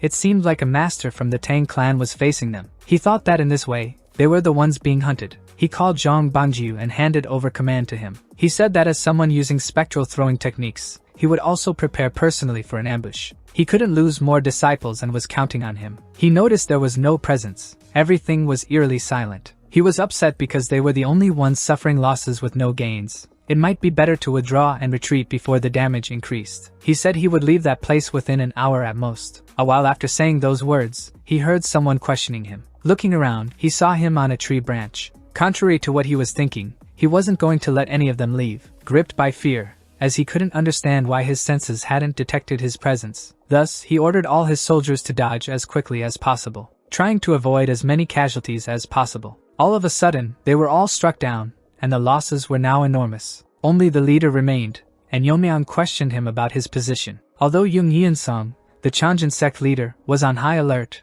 he also couldn't perceive when he descended from the tree. Looking closely, it was clear that this guy was responsible for the previous massacres. Although he didn't appear to be an old master, he noted that the attack might be a form of void absorption. Even if it was the realm of void absorption, it was something that only a high master who had reached enlightenment could use. However, noticing that he didn't attack again but rather recovered indicated that it was a technique consuming a massive portion of his internal energy. Suddenly, hope filled his eyes, and he managed to smile, thinking that boy was arrogant. He said he had never heard of anyone like him in the Tang clan. Yeonmyeong replied that it didn't matter whether he had heard of him or not. This caused some shock and surprise in the leader. He expressed that a man destined to die didn't even need to know his name, which wiped the confident smile off the sect leader's face. Full of rage, he said that if a young man was in such a hurry to meet his end, he would gladly fulfill that wish. He concentrated to perfect his technique's movements and maximize their effectiveness. Focusing, he controlled his breathing. Finally, he intended to use his technique, believing he could destroy him with just one move. He advanced a few steps closer. The result of his attack was merely blocked. He couldn't comprehend how he had simply evaded a maximum power technique. Yeomyang mocked the leader, asking if that was his maximum power. He'd even give him a bit more time. Perhaps he could try to increase that mediocre power a bit. This event took place long before that competition. After the Spearhead sect, one of the 9 clans, fell to the Black Death Alliance. Zhang Jinbang voluntarily joined the union, where they admired his expertise in personal techniques. They refined his personal techniques so that, by the time he met the syndicate leader on his path, Zhang Yinsong's specialty, his personal technique, shaking the peak, had been transformed. However, the name wasn't satisfactory, so they decided to change it, as it had passed into other hands. The syndicate leader thought it should reach the heavens, so the Black Death Alliance leader granted him the name Heavenly Quake Palm. Today, the technique was conferred by the syndicate leader, yet he was bested by a young man in such a weak battle. Looking at the boy from the Tang clan, he calmly observed his expression. Yeomyang unleashed the fire dragon poison, one of the most lethal poisons that contained the breath of a fire dragon. If someone could control that poison with the madness of the poisonous aura or a sword chi filled with cutting intent, the Changjin sect leader couldn't comprehend such incredible yang energy. He still tried in vain to resist the block on his attack. He couldn't believe the Heavenly Quake Palm had been defeated. However, what was happening was that the leader wasn't strong enough to withstand it, and he ended up petrified in pieces. Yeomyang, seeing the effect of drinking only a little of one of the 10 poisons, found it useful. The fiery poisonous chi included heat. It should, therefore, be called fire poison strength. He wondered who would be next to burn to death. Seeing as he had no intention of letting any of them leave alive, it would be more convenient if they were all annihilated first. The soldiers didn't appreciate the words coming from that young man. They only asked if it was him. They wanted to know if he was the disciple of the Formation Guardian, the one who killed the youngest. They remembered him saying he wouldn't leave ashes in Gangdong or anywhere else in the world. Even after seeing how easily he defeated the leader, they still thought they might have a chance to defeat him. They were ordered to form a new formation and surrounded him. Standing at the center, he heard some advising caution against poisons and hidden weapons, and others suggested focusing on exhausting his strength, until they managed to surround him. Now the Black Moon Sword sect leader, Ma Kinhu, was determined not to ignore his youngest's death, as it seemed painful. So that the sacrifice of those who were annihilated wouldn't be in vain, he had to be eliminated. He still hadn't moved a step. He stood at the center, waiting for them to attack. Though that Chasrian formation reminded him of training back then, he displayed the dance of the whirling dog. This brought him satisfaction. Perhaps he could test something different this time. A lot of sand began to rise in the center around him. They noticed he had disappeared, vanishing from the circle they had formed. Worried, they wanted to know where he was. They shouted. When they noticed where he was, everything began to turn red. They had nowhere to escape. Even the sect leader was alarmed, having missed the moment. Just one young man was causing a great commotion on the battlefield. Soon, others appeared to avenge the brothers who had already been annihilated. Raising his hand to them,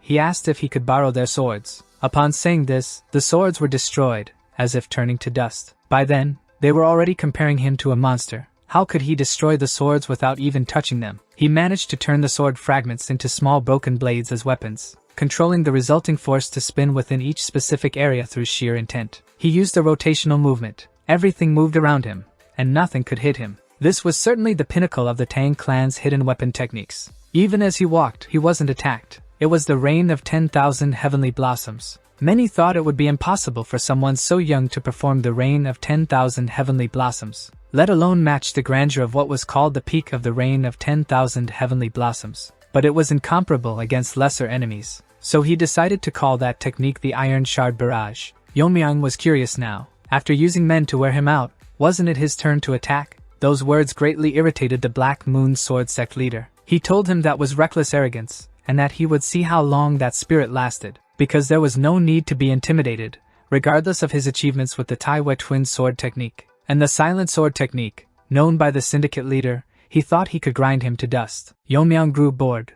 That story was being told for the second time. Driven by vengeance, he acted swiftly and told his enemy to be quiet. He shouted that he would crush him, but all he did was draw his short sword and prepare. When the leader used his Taiwa Silent Sword technique, it was countered by the Whirlpool Arc Sword dance, causing much boredom for Yeomyang. And noticing that he was underestimating the attacks, the sect leader grew even more agitated. He used the final strike of the Taiwa Silent Sword, which was countered with a strike from a short blade. And that seemed enough to leave the Black Moon Sword sect leader utterly exhausted. He wondered how a dagger had managed to stop the twin sword technique's attack. Yeomyang said he had some experience in swordsmanship, and quickly grasped the flow of his opponent's sword intent. Showing them generosity, he decided to explain how the move should have been done. Performing it correctly, and using only a short blade left the Black Moon Sword sect leader astonished. He wanted to know how he could wield the silent sword technique. The correct way to execute the technique was realized, and Yeomyang's attack only consumed the area around him. Yeomyang mentioned that since the sword had such a deadly aura, he assumed it had been crafted with killing intent. He made it clear that there was nothing particularly difficult to control. The sect leader looked on in disbelief. Even he could only handle that technique after mastering the ultimate twin sword technique. He recalled that the guy he had eliminated a few hours ago was also using the same technique. He said he didn't know much about them, but he knew they were under the Black Death Alliance. Any martial arts skills the user possessed would be transformed into ascendant martial arts that adapted to the user. He explained that this was why so many people from all walks of life abandoned their past lives to join the Black Death Alliance. Something as trivial as a technique was something anyone could imitate as long as they could handle killing energy. Smiling, he said that he had granted him that type of martial art, as it seemed Ryanju didn't have much faith in him. He also remarked that he seemed to have tried his best for someone who did nothing all day, so he would show a skill in return. He told him not to be surprised after seeing it. However, the Black Moon Sword sect leader was worried about what that skill might be. He didn't know what he was attempting to do. He explained that for someone who had reached the transcendental level,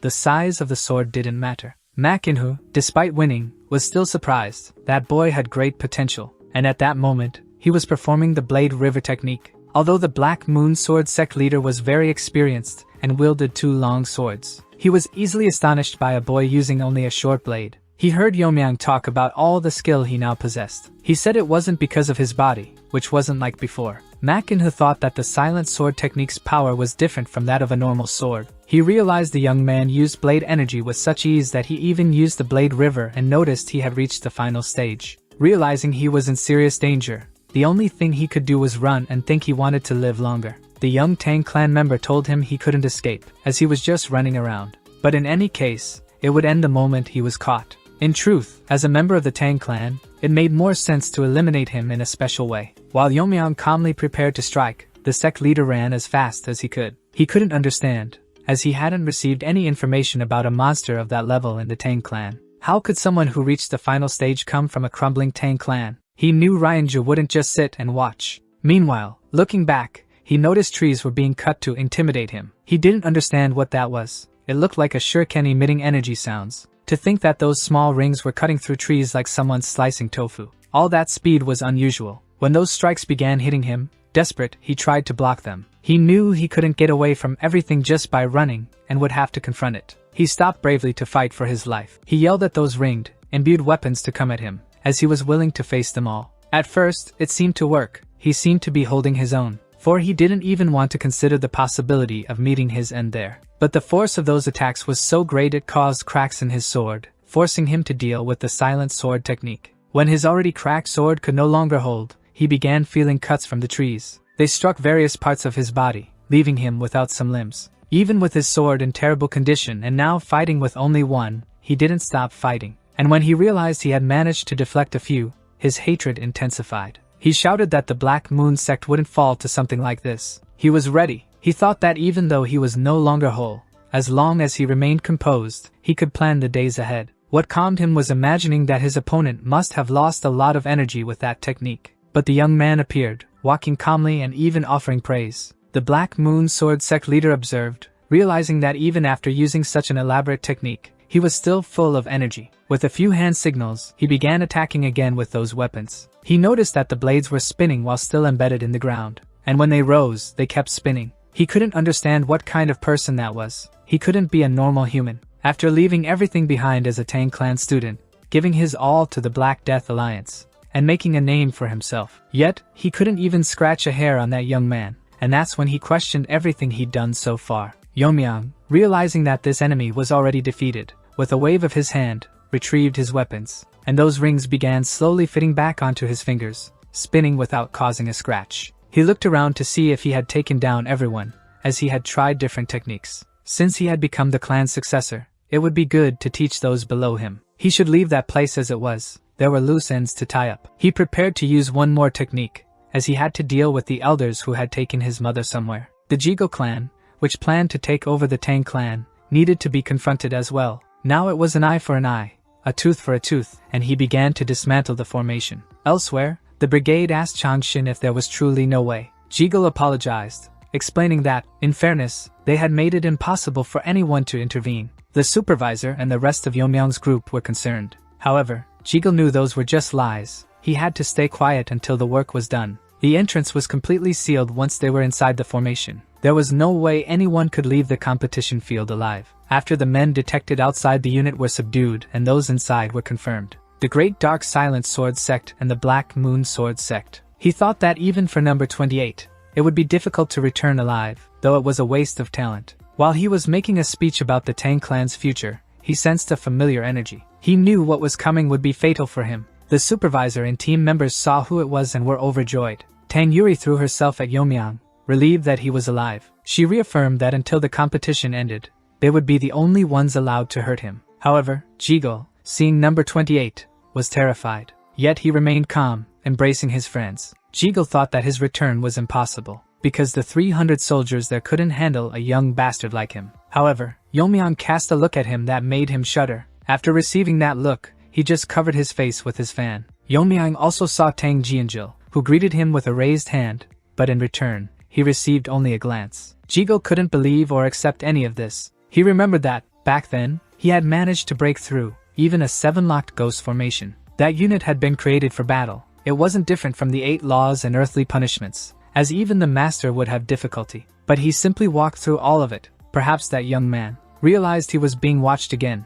Yomyang, if he could, would have eliminated him immediately. But he shouldn't do anything he could be blamed for until he became chief. The supervisor was relieved that number 28, Tang Yomyang, was safe. He apologized for causing the Warrior 1 Gene so much worry. As he spoke, he thought he would first take care of the elders. The supervisor said he was relieved he was safe, but he wanted to know what had happened, and also what had happened to the remaining competitors. Out of nowhere, it began to tremble, as if there were an earthquake. The brigade warriors drew attention to the sky. There was a crack that seemed nearby. Light was coming from the crack. Jigo knew the unit continuing the 7-locked ghost formation was breaking. Now everyone could see the broken fragments, and the images of what happened inside were visible in all the fragments. Relieved not to have to explain anything, as everything was clear. The brigade was watching, seeing the different uniforms. Most of them belonged to the Black Moon Sword sects. The supervisor was in awe, as he had really faced all those people alone. They called the brigade master's attention to something. It showed the leader of the Black Moon Sword sect.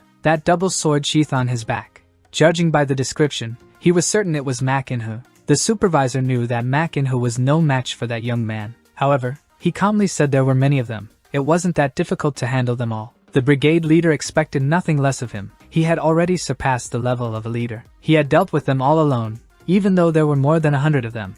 Additionally, the Black Moon Sword was quite renowned. The position of leader belonged to him from the start, his team said. While everyone was celebrating, Moon-chan felt like a dead weight, as his arm had been ruined. He still held much resentment and hatred for Tang Yomyang. He thought he was just a piece of trash who used to struggle because he couldn't even learn martial arts. And he was wondering how someone like him could dare so much when he heard the tournament was over. They announced the winner, number 28, Tang Yomyang. They also called for anyone who had an objection to the result to step forward. Moon-chan had objections, but he couldn't do anything in those conditions. All he could do was wait. With no objections, it was announced that the entire process had been completed for a fair outcome. They shouted, declaring the tournament finalized, and all the warriors were to gather immediately in front of the winner, Tang Yomyang. His team was very satisfied. They couldn't believe they had faced so many warriors, and the feelings were overwhelming. The supervisor thought that, after decades of the Tang clan's decline, finally, the tournament winner was Tang Yomyang. He felt that the new leader who would bring about the clan's rebirth had been born.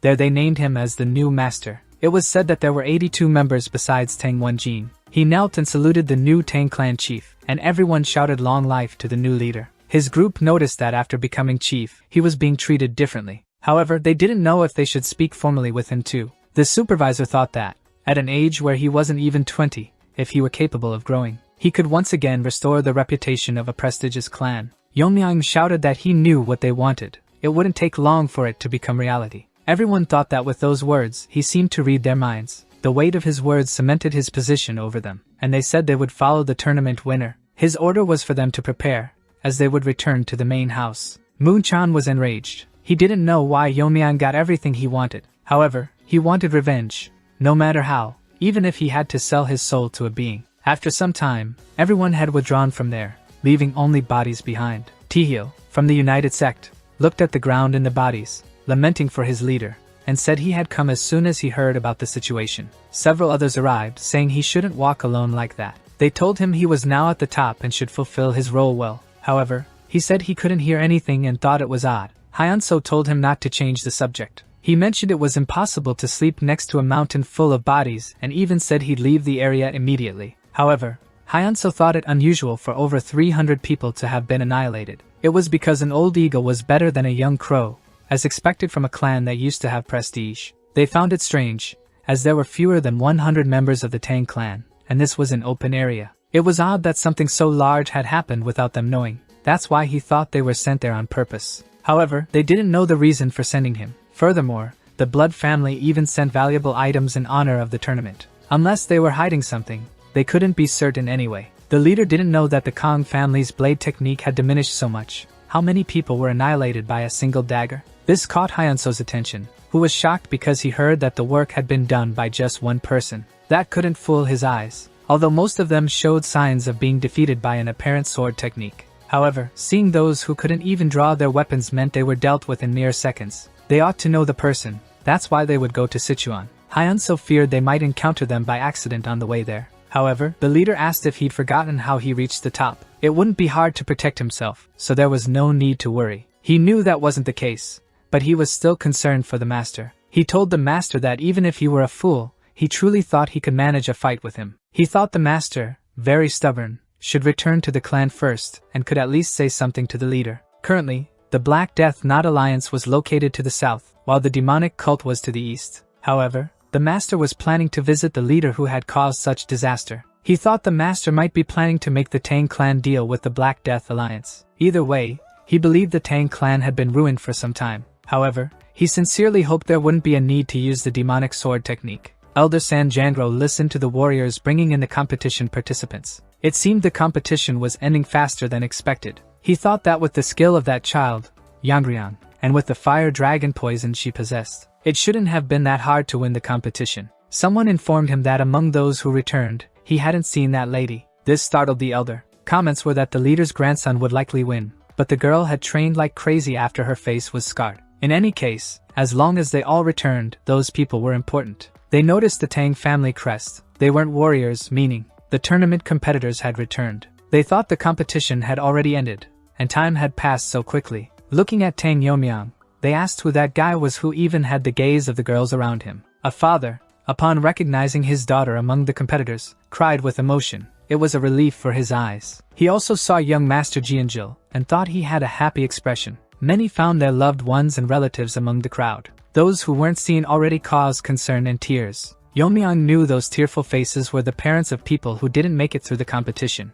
He thought his mother must also be very worried about him. What should he do if he went home and she didn't recognize him? He was curious about her look of surprise. To interrupt his happy thoughts, Tang Yuri called out to him and asked him to look to the side. She pointed out the General Administration Department. She told him she was seeing the man with glasses over there. Happily, she said that was her father. He noticed he was freckled and told her to take good care of her father. Getting closer, she said she simply wouldn't miss an opportunity like this. She mentioned he hadn't been promoted because he was too kind to others, and that's why he'd been doing various tasks until now. Yeonmyeon thought that wasn't bad for him anyway. Those who were in contact with the elders could be a problem when he took control. Better than that, he knew it was good to find people who were on his side. So, he thought he should find out more about Aijin, and Mirio suspected Aijin was involved in the timing. The Tang clan's general commander, Tang no Kism, was saying the warriors had done a good job. Changshin greeted the clan chief. The commander said he would not forget how the Jiggle clan helped the main house. Jiggle only asked that they help them when they could. He was pleased, thinking he had managed to win the competition peacefully because of it. As Changshin arrived, one of his accomplishments was observed by Yeomyeon. He informed everyone that he had already notified the elders and that they should go there. The warriors could be dismissed and rest. He said that after many years of effort, their missions were complete, and fatigue must have built up. The brigade leader apologized but said he wouldn't go to the elder's house. He introduced himself as Tang Wonjin, and said he had been temporarily placed in charge of the honor guards. The general leader, looking at him, asked if he had heard correctly, and he didn't want to go to the elder's house. The brigade leader believed that, according to the competition rules, there was mention of the winner and the Tower of Stealth and Poisons. It didn't make sense to go to the Tower of Stealth and Poison instead of the elder's house. The commander wanted to know how a mere warrior had the audacity to speak about principles in front of him. The brigade leader thought that protesting meant they were being told not to follow the elder's orders. Stepping forward, Yeomyang said that if there was someone in the main house with more power than the family head, he asked, looking around, who in the world he, the competition winner, Tang Yeomyang, was. The commander reported what had happened to the elders, who couldn't believe he was the competition winner. The general commander was even sweating as he said the competitor and winner was Tang Yeomyang. Everyone thought it was impossible. How could someone like him win? They mentioned the fire dragon poison. He hadn't even managed to use it. The disciple Gukrin had lost again to Yeomyang, and the Sichuan leader couldn't believe the words he was hearing. A person whose quality and dedication he recognized. He couldn't believe the position of chief would be given to this child. Before the championship started, when they saw that child, they were sure he wouldn't be able to beat Gukrin. They couldn't believe he had improved so much in 3 years. It was impossible. They were certain he had used some trick. The second elder, Tang Myongxing, thought he would leave because he had decided to forget what happened during the war. The fourth elder agreed. How could someone like him beat guys like the other candidates? He thought they could find an answer if they all wanted to know where Tang Yeomyang was. He asked why he hadn't come to the elder's house. He said that only the clan leader could order the successor, just because the leader's position was vacant. He reminded them he had been challenged for wanting not to comply with decisions. He said he had not yet been officially recognized as the successor. The commander knew the position would be in jeopardy if someone with resentment toward the elders became the successor. He recommended that Yeomyang not anger the elders. Yeomyang, with a decisive look, told him that was enough. That was enough to make all his bones tremble. They noticed when that dark, murderous aura emanated from him. They knew that if they angered him further, they could be disintegrated.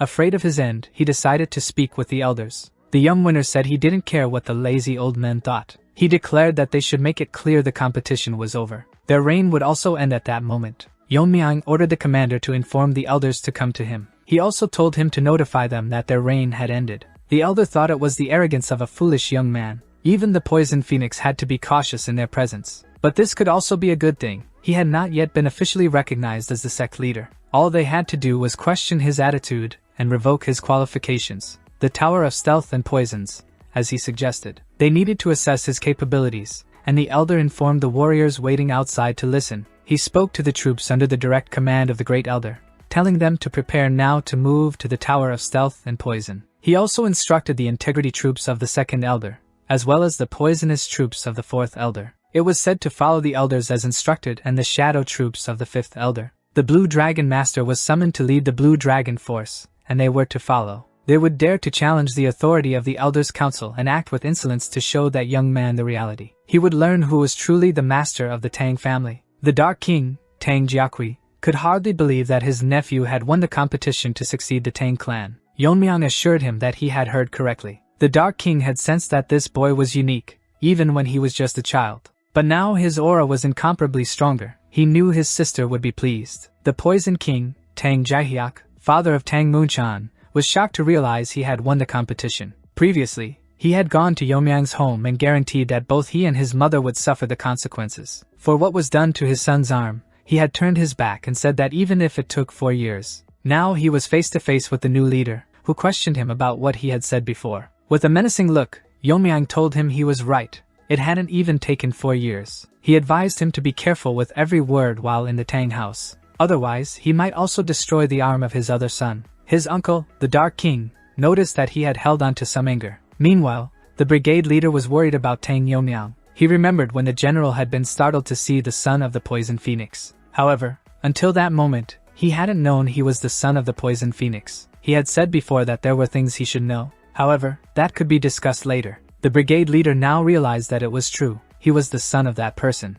If that were true, it was all because of the conflict with the heavenly bright demon lord, who had set his sights on the Poison Phoenix. The Tang family warriors fought with their lives, and although vitality was equal, the power difference seemed vast. Chaos and destruction were unleashed in that territory. Their resistance had been stronger than expected, so much so that the leader paid with his life. And even so, it was not over yet. Under the order of that tyrant, they were told to release. They continued advancing. ignoring even poison techniques, unconcerned about death. Reinforcements were requested from the elders to face the attacks of the heavenly bright demon lord, but they refused to contribute their strength. Had they helped, they could have reduced the damage. However, those shameless people blamed the phoenix, saying that if she had only followed the intentions of the heavenly bright demon lord, the clan's losses could have been avoided. Unable to enter the battlefield, they accepted the accusation from the elder's leader, even though she was blameless. She should have been there to protect the young lord under her care. He thought that everyone had noticed whose son the young man was,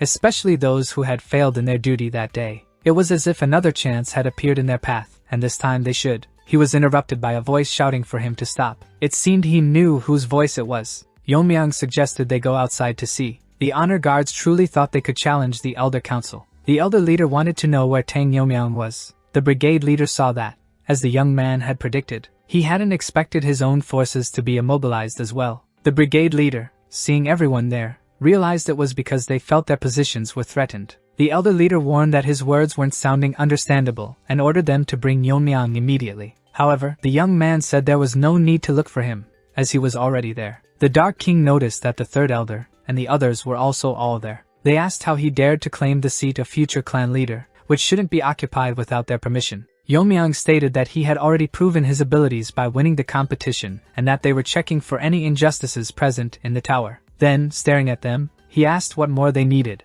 The elders were fed up with his unpleasant nature. What kind of language was that to speak in front of the clan elders? The branch leader was told that if he wanted to live, he shouldn't reveal everything that happened inside the competition exam. Yeomyang had already heard that what happened in the competition should be spoken about. It seemed that the clan's law was lighter than expected. He went on to say that he believed he had gained an unfair advantage. The elder shouted that there had been interference from the Black Moon Sword sect, with nearly 300 enemy soldiers. If this was outside interference, they could say that the competition was fair. Yeomyang explained that Tang Gukrin and Tang Yanggriang killed other participants, and he had merely finished the competition by annihilating them. Their intervention was after the competition, so he didn't see where there was any injustice. The elder was furious to hear that the young man had eliminated his grandson. At that moment, the young man told him that if he found it hard to believe, he could just return to the mountain and see for himself. If the Gangnong sect hadn't cleaned the area, he would still be there. The elder, completely beside himself, launched a fatal strike in the young man's direction. And because of this unexpected attack, the Dark King and the brigade leader grew concerned. The attack was so powerful that it even struck several people in the vicinity. The elder called him a fool and said he had only brought up this matter because he wanted to. Blocking the elder's attack with one hand, he looked at him and asked if he really couldn't believe it. All those nearby couldn't believe what they were seeing. Stopping that attack, he looked at the elder and asked if he couldn't believe that his grandson was already gone. The elder couldn't believe that his demon-killing poison had been blocked with just one hand. How was it stopped so easily? He thought that the young man might have surpassed the internal energy the elder had cultivated over decades. However, he found that impossible and asked how he dared to mock him, an elder. Yeomyang pulled out the poison vial that had belonged to Yanggriang and showed it to him, handing it to the elder, who asked where he had gotten it. Yeomyang asked what he knew and said it must be quite unsettling. Throwing the poison vial at the elder and accusing him, he said that he had given it to his granddaughter. He stated that if it were just a simple poison vial, it might go unnoticed. But this was one of the Tang clan's poisons, one of the 10 poisons of the clan. Upon seeing this, the brigade leader asked if the contents of the vial could be what Yeomyang claimed. It was indeed the fire dragon poison. This left the brigade leader and his warriors stunned. That explained why they had felt such a strong and burning energy. The vial broke the containment managed by the third elder. Yeomyang remarked that burying the Tang clan's 10 poisons in the burial brigade was trivial, enough to be used for personal greed. The brigade leader replied that, to his knowledge, it was dangerous enough to bring down even the most skilled warriors in the martial realm. And with its formula lost, the 10 poisons had become even more dangerous. The Tang clan held more value than any other treasure. Therefore, using the fire dragon poison for personal gain demanded severe punishment. One of the elders shouted, asking what he was trying to imply. The elder asked how he dared to speak of severe punishment for a clan elder, and why they hadn't yet seized that man. Yeomyang questioned why they hadn't seized that man yet, even if he bore the title of elder. He stated that he wouldn't escape the clan's laws nor die with honor. He told him that, at the very least, his granddaughter would be waiting for him in the afterlife and allowed the fire dragon poison flames to consume him. He declared that all the elders were corrupted and questioned what right they had to judge the clan leader's seat. He stated that he would decide for himself where he would stand. The brigade leader and his soldiers realized that he had remained calm in front of the elders, and they thought the clan's fate could change. However, the elder leader wanted to know what he was doing and how he dared to kill a clan elder. Then he spoke to the Grand Elder Tang Srakjung and asked if he knew his disciple had put the clan in danger. The elder wanted to know what he was talking about. Yeomyang asked if he truly understood. He said that he was a spy from the Dark Moon sect and asked if he didn't find it all absurd. The young man said he should have heard that the Dark Moon Sword sect had invaded the competition area. The elder asked if he was conspiring with the enemies and what evidence he had. Then Yeomyang said he would tell and looked at Tang Jianjil. He explained to everyone that he was the only witness who could prove that the elder was a spy. He recounted that earlier, in Yeomyang's isolation hall, he had fought Tang Gukrin and obtained that experiment. And as they could see, those wounds couldn't have been caused by poison or stealth techniques, because he used the sword technique at that moment and hadn't noticed. But perhaps what he used wasn't a dual sword technique. However, the elder said that was just a supposition. The elder began to be questioned, as it wasn't mere speculation. He had already seen Mak and Hu use that sword technique from a distance. Everyone noticed that most of those attacked by him had been severely mutilated. The young man continued, saying that, moreover, before trying to destroy him, the elder had confessed to being a spy and that his name was Mak Injuk.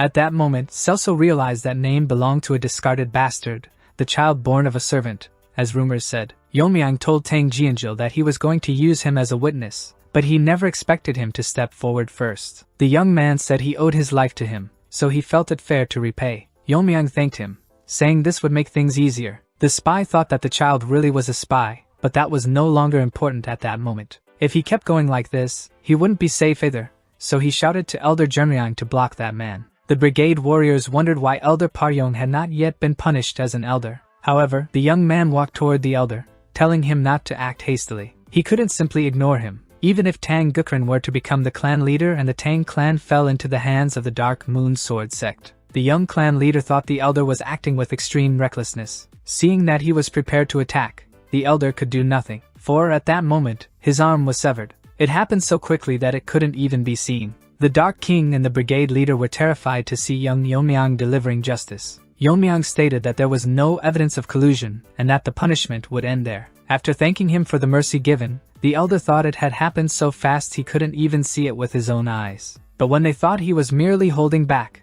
that's when he extracted the poison. Among the clan's main poisons, the formless poison was colorless, odorless, tasteless, and extremely lethal. Though it wasn't as potent as the complete formless poison, the elder believed that the formless poison he had created over half a lifetime. No matter the skill level, no one would survive that poison. His sole thought was to exact revenge without leaving a trace. However, the young leader observed the elder kneeling, and looking deeply into his eyes, he asked if he had really done everything he could. The elder considered the possibility that he had noticed. At that moment, his hand was also severed from his body. No one understood what madness this was, as he had said he wanted to be merciful, and then declared he had the right to ascend as the clan leader. Some asked to wait a moment to observe what was happening. Attention was drawn to the elder's hand. There was an object fallen beside the hand, a poison vial. Yeomyang, looking at the elder, said he had noticed when he pretended to beat him to launch a poison attack. He thought it utterly disgraceful for the elder to ask the clan leader for mercy, so he had to punish him for attempting to execute the leader and violating clan rules. He would have condemned a traitor and punished him severely. Then he began to impose discipline.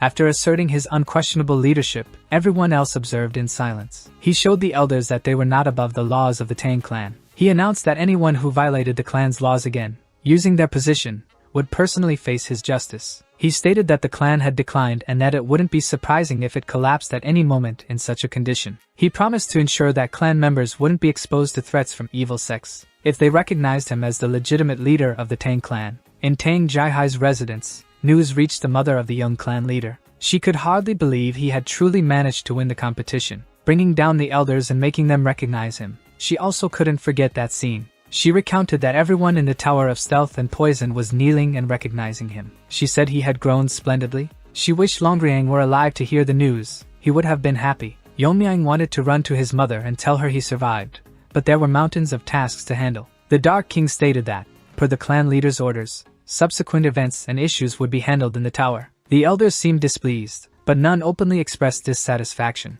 Although it was clear the clan leader's character was exceptional, his experience was still not vast. However, only Elder O expressed concerns. Not wanting to lose power, they planned to use his lack of experience and youth as an excuse. Saying that the elder's words made sense, Yeomyang said he would decide later who would take over the regency. However, After investigation, the smuggling of the fire dragon poison by the third elder was proven true. Slowly, doubts arose about the Council of Elders' management abilities after proving that the quantities of poison had decreased. Management of the 10 poisons was also assigned to the Tower of Fertility and Poison, with the elders losing most of their authority. Since he wasn't interested in collecting them, military forces would continue to be managed by the elders. Since the Direct Command Force and the Sovereign Spirit Force lost their affiliation due to the death of one of the elders, no one took over. Thus, the two forces would be merged into the Shadow Troops, and would be assigned to the Tower of Fertility and Poisons. Yeonmyoung said that although some expressed dissatisfaction with their treatment, they should forget about privileges. Neglecting duties with unjustifiable excuses or causing friction with existing external warriors would lead to severe punishment. A few days later, the elders mentioned they heard that the clan leader had called. Jigel didn't think Yeonmyoung would use legitimate force to overthrow the Council of Elders. He knew that a single wrong word could not escape judgment. Yeonmyoung asked if he had been too busy neglecting them. There was something he wanted to ask everyone. Jigel barely recognized number 28. He asked if everyone was surprised because of the clothes they were wearing. Everyone was upset, as he was not officially the clan leader yet, but it seemed he was declaring himself the clan's owner. Jigel asked what request he had. The young man said he heard the defensive formations were remarkable. He said that unwanted visitors wouldn't even be able to enter, and would wander around. He said he wanted that formation installed there to keep accepted malignant scum away. Jigel was very startled and said that the main house formation could not be installed without the leader's permission. He then tried to explain that the formations require valuable items passed down as family treasures. Not liking that answer, he launched an attack that hit the others in the room. It was terrifying. Jigel continued speaking about installing the formation. Looking back and seeing his fallen companions, he asked the clan leader why he was doing that. Yeonmyoung made it clear he already knew about his agreement with Tang Yangryang, and although he was capable of preventing the invasion of the Black Moon Sword sect, he chose not to block it. He thought he would simply ignore it. He wouldn't say much. He would install a defense similar to the Jigel clans in Tang's main quarters. Jigel was about to say something when he was questioned that this was not a simple matter. He asked if he had heard about the clan's rules. He reminded him that the Tang clan rule was to return an offense tenfold. He mentioned that's why the elders met a grim fate. He would also count to 3. If there was no positive response, he would personally go to Jigel, and he would hold Jigel Chongqing accountable for that incident. After that, he would leave it to his imagination what would happen next. When he heard the count at 2, he shouted that he would comply. He apologized and asked, please, to forgive and spare his clan members. Yeonmyoung said he trusted that he would act quickly. He explained himself for not calling his team members earlier. Tang Mirio wanted to know why the clan leader was calling for him. Calling him clan leader, he couldn't hold back laughter and thought they didn't need to be so formal. Upon hearing this, Tang Aijin felt at ease and put his feet up on the table. Tang Yuri wanted to know the reason for calling them. He announced that he had just appointed her father as the new general commander. He said her father was certainly quite capable. He commented that silencing opposing voices wasn't too hard, but it would be problematic if what he said wasn't true, and if her father showed favoritism and neglected his duties or diverted funds in secret. Then it would be settled, and he asked her to help her father adapt to the general commander's functions. He thought her father would showcase his abilities, so they didn't need to worry. However, he wanted to know about Mirio and Aijin's situations, and that's why he called them. Yeonmyoung said that if there was anyone with exceptional skills but was being excluded or ignored for not having connections with the elders, they could speak up, as he planned to keep them under his protection since it didn't make sense to have people close to the elders near him. Aijin remained silent, so he asked if he didn't have anyone related to the King of Medicine Hall. He wasn't sure if he should mention the King of Medicine Hall. That matter also concerned Yeonmyoung. It especially had to do with what happened to his father. The people involved in the poisoning of the young master's father were people from the King of Medicine Hall. Tang Mirio said he might have heard wrong. It was unlikely the King of Medicine Hall was involved. Tang Yuri, angry and slamming her hand on the table, wanted to know how they dared to mess with the clan leader's family. She would put an end to it. However, Yeonmyoung asked the young man to continue speaking. The King of Medicine Hall was so isolated within the main house that even the Council of Elders couldn't reach it. All medical and toxicology studies were conducted there, and they sustained their finances by treating patients. The King of Medicine Hall provided the necessary funds for clan expenses, and the leader of the King of Medicine Hall was his grandfather. During the time his grandfather was the leader, someone visited him every day, and that was Tang Yeonmyoung's father. After the invasion of the Bright Sky Demon Lord, as resentment toward the King of Medicine Hall increased, he always defended the King of Medicine Hall against defamation. However, since his father had no internal energy, an attack using internal energy would ensure that the attacked person would never be able to dissipate the energy, resulting in severe internal injuries. Even so, his father kept fighting despite everything. That's when things escalated back then. Those holding the vice leader position in the King of Medicine Hall were Tang Il. There was an argument between him and the young leader's father, who recounted that he caught Tang Il defaming his wife. Instead of apologizing, he even tried to use martial arts when he lost the argument, and was only stopped when the grandfather intervened. Because of that incident, Tang Il was excluded as a candidate for leader. After hearing that, Yeomyang concluded that he had harbored resentment and poisoned his father. He realized that, afterward, he killed the young master's father and began taking over the medicine hall. Aijin said that he also poisoned his grandfather and imprisoned him. Tang Mirio didn't know things like that happened and were hidden. Even if it was an isolated place, that was no excuse. Aijin said that since he was poisoned, his grandfather was no longer in his right mind. Therefore, even if he explained the situation, no one would care to help him. He entered the competition, and during the 3 years of competition, he couldn't eliminate the people who knew about the incident. He wanted to see how his grandfather's condition was at that moment, but he was too afraid to go. And apologizing to the clan leader seemed difficult, as well as finding the talents he was looking for in the King of Medicine Hall. Yeomyang asked if he knew why the vice leader kept his grandfather alive. It would have been easier to silence him. He said that, if he was right, there might be a secret division within the King of Medicine Hall that even the elders didn't know about. An internal pill made from a mythological creature said to live in lava, called the 10,000-year fire carp. Yuri seemed to have heard that name before. However, Mirio appeared not to know about the existence of such a thing. Yeomyang wanted to know what a final internal pill was, and being merely an item that increased internal strength. It wasn't that simple. About 100 years ago, there was a tale saying that the lesser lord of the Blazing Sun Palace took the pill. He had achieved enormous fire energy, ascending to the fire realm, even though the Blazing Sun Palace had now vanished into history. But the truth is that he reached the fire realm by taking the internal pill. The story was passed down to future generations. Inevitably, the continuous poison was strong. If taken without neutralizing the poison, 9 out of 10 times, it would lead to death. The leader wanted to know if, indeed, the effectiveness of the internal pill could be preserved without removing the poison by anyone except his grandfather. Aijin, in tears, replied that it could. The current leader's goal was to consume the full internal pill and ascend to the fire realm. And after that, they planned to lead their followers out of the clan and become the head of their own clan. Everyone knew that this was no different from a rebellion. He thought that the realm he sought, the weariness without true enlightenment, was precisely the fire realm. During the 3 years they spent together, he never noticed because he never showed it, even after all that happened. Yeomyang thanked him. As he knew it would be difficult to have said all that, he said he was truly grateful for him having spoken everything. However, he wanted to ask one more thing. If he expelled the current members of the King of Medicine Hall and restored his grandfather's strength, could the King of Medicine Hall function adequately as it did before? And if it were only about his grandfather, and if it were only because of his poisoned grandfather, could he do something about it? Aijin replied that it would be possible. He didn't consider himself any less capable than the current leader. If some important figures in medicine were recruited, he could teach. Yeomyang explained that that was enough. However, now he wanted to hear Tang Mirio's story as soon as he finished dealing with the story of the King of Medicine. He was going immediately, and Aijin wanted to know if he was sure. He hadn't visited his mother since he arrived from the main house. He simply said that she would understand why the clan leader couldn't let a traitor roam free. Above all, she wouldn't want him to be stopped after hearing what someone close had gone through.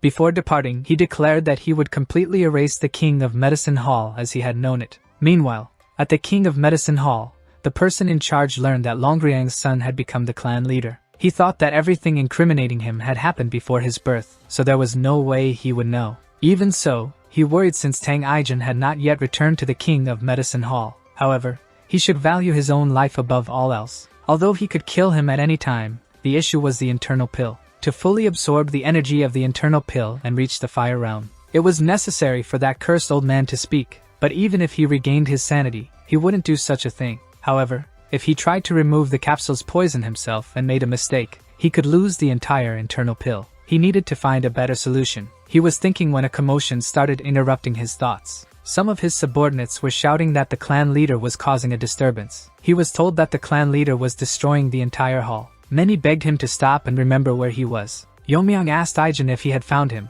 but the answer was negative. He said he had searched the entire medicine hall but found no sign of his grandfather. Aijin was furious and demanded answers about his grandfather's whereabouts. Many looked at each other, but no one spoke. Yeomyang warned that lying in his presence, ordered Brigade Leader Won Jin to handle the matter. It was swiftly resolved with their heads removed from their bodies. He asked who they were trying to fool with those shifty glances. He was told not to test his patience, but if they wanted, they could go ahead and keep pretending. However, he would only need one mouth to speak anyway. It was quickly revealed that the current leader had ordered the former leader to be imprisoned in Nook. Upon hearing that his grandfather was in such a place, he became desperate. That place was made to isolate suspects who might be infected, but due to the cold environment, it worsened the situation. Yeonmyeong announced that he would enter with Aijin and asked Brigade Bongo to clear everything there and wait at the entrance. At that moment, many begged the leader to show some mercy. However, Bongo showed the same mercy they showed his grandfather. Upon entering, he thought it was deep and must have been made in a cave, and the name suited the place. Aijin showed the entrance to Nook. He said his grandfather had to be alright, but he feared it might be too late. Yeonmyeong had already sensed his presence, and told Aijin not to worry. He had just found him. The grandson rushed to the cell, shouting to his grandfather that he was there. Yeonmyeong asked him to step aside, as he would cut those bars with a technique. Aijin, seeing his grandfather in that condition, was in tears. When he left for the competition, he hadn't been like that. The leader asked him to calm down, as he would save his grandfather, and asked what poisons were used. He replied that it was the subjugative poison and the thunder madness poison. He explained it was a poison that affected the brain, meant to drive a person mad rather than kill them, and that without early intervention, there was no proper way to care for it. Yeonmyeong found it all very simple, as it was just poison. He asked a friend to hold his grandfather firmly, and began using universal poison absorption. This would devour all the poison within his body. The grandson was pleased as his grandfather's hand began to show signs of life. The clan leader looked for a way to cause the least harm to his grandfather's fragile body and only absorb the poison.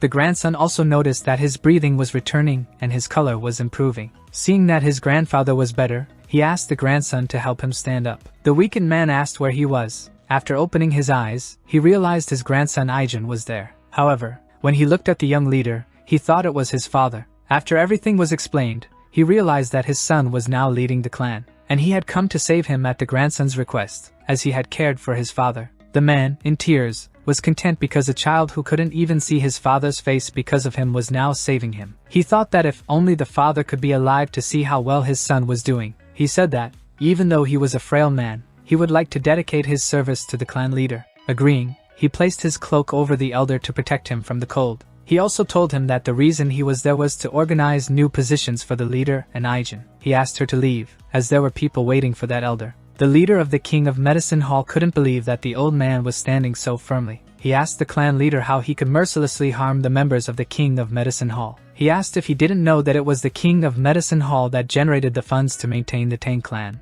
Yeonmyeong asked him if, even after seeing where he came from, he would still continue pretending. He said that was enough for his final words. He asked the elder if he had any last words to say. Seeing that he just shook his head in denial, he would resolve the matter quickly. However, the former leader of the King of Medicine Hall tried to escape to avoid punishment. He didn't get far, as his movements were paralyzed. The clan leader informed him that it was a poison called Heart Splitter, and it had been made by Aijin. He also asked what he thought of his skill, as it was enough to replace him. But he thought he probably couldn't even hear. All the others who had sided with the former leader ran off, trying to save themselves. However, it was up to the Bangui Brigade to handle that problem. As things were resolved, the clan leader, the grandson, and his grandfather left. Rumors spread quickly within the clan that the King of Medicine Hall had fallen. People said that the clan wouldn't survive without the King of Medicine Hall, and that removing the source of their funding was a mistake. It was asked if he would take it at that moment. Since someone like Tang Il could appear, he couldn't just leave it there. Yeonmyeong thanked him, worried,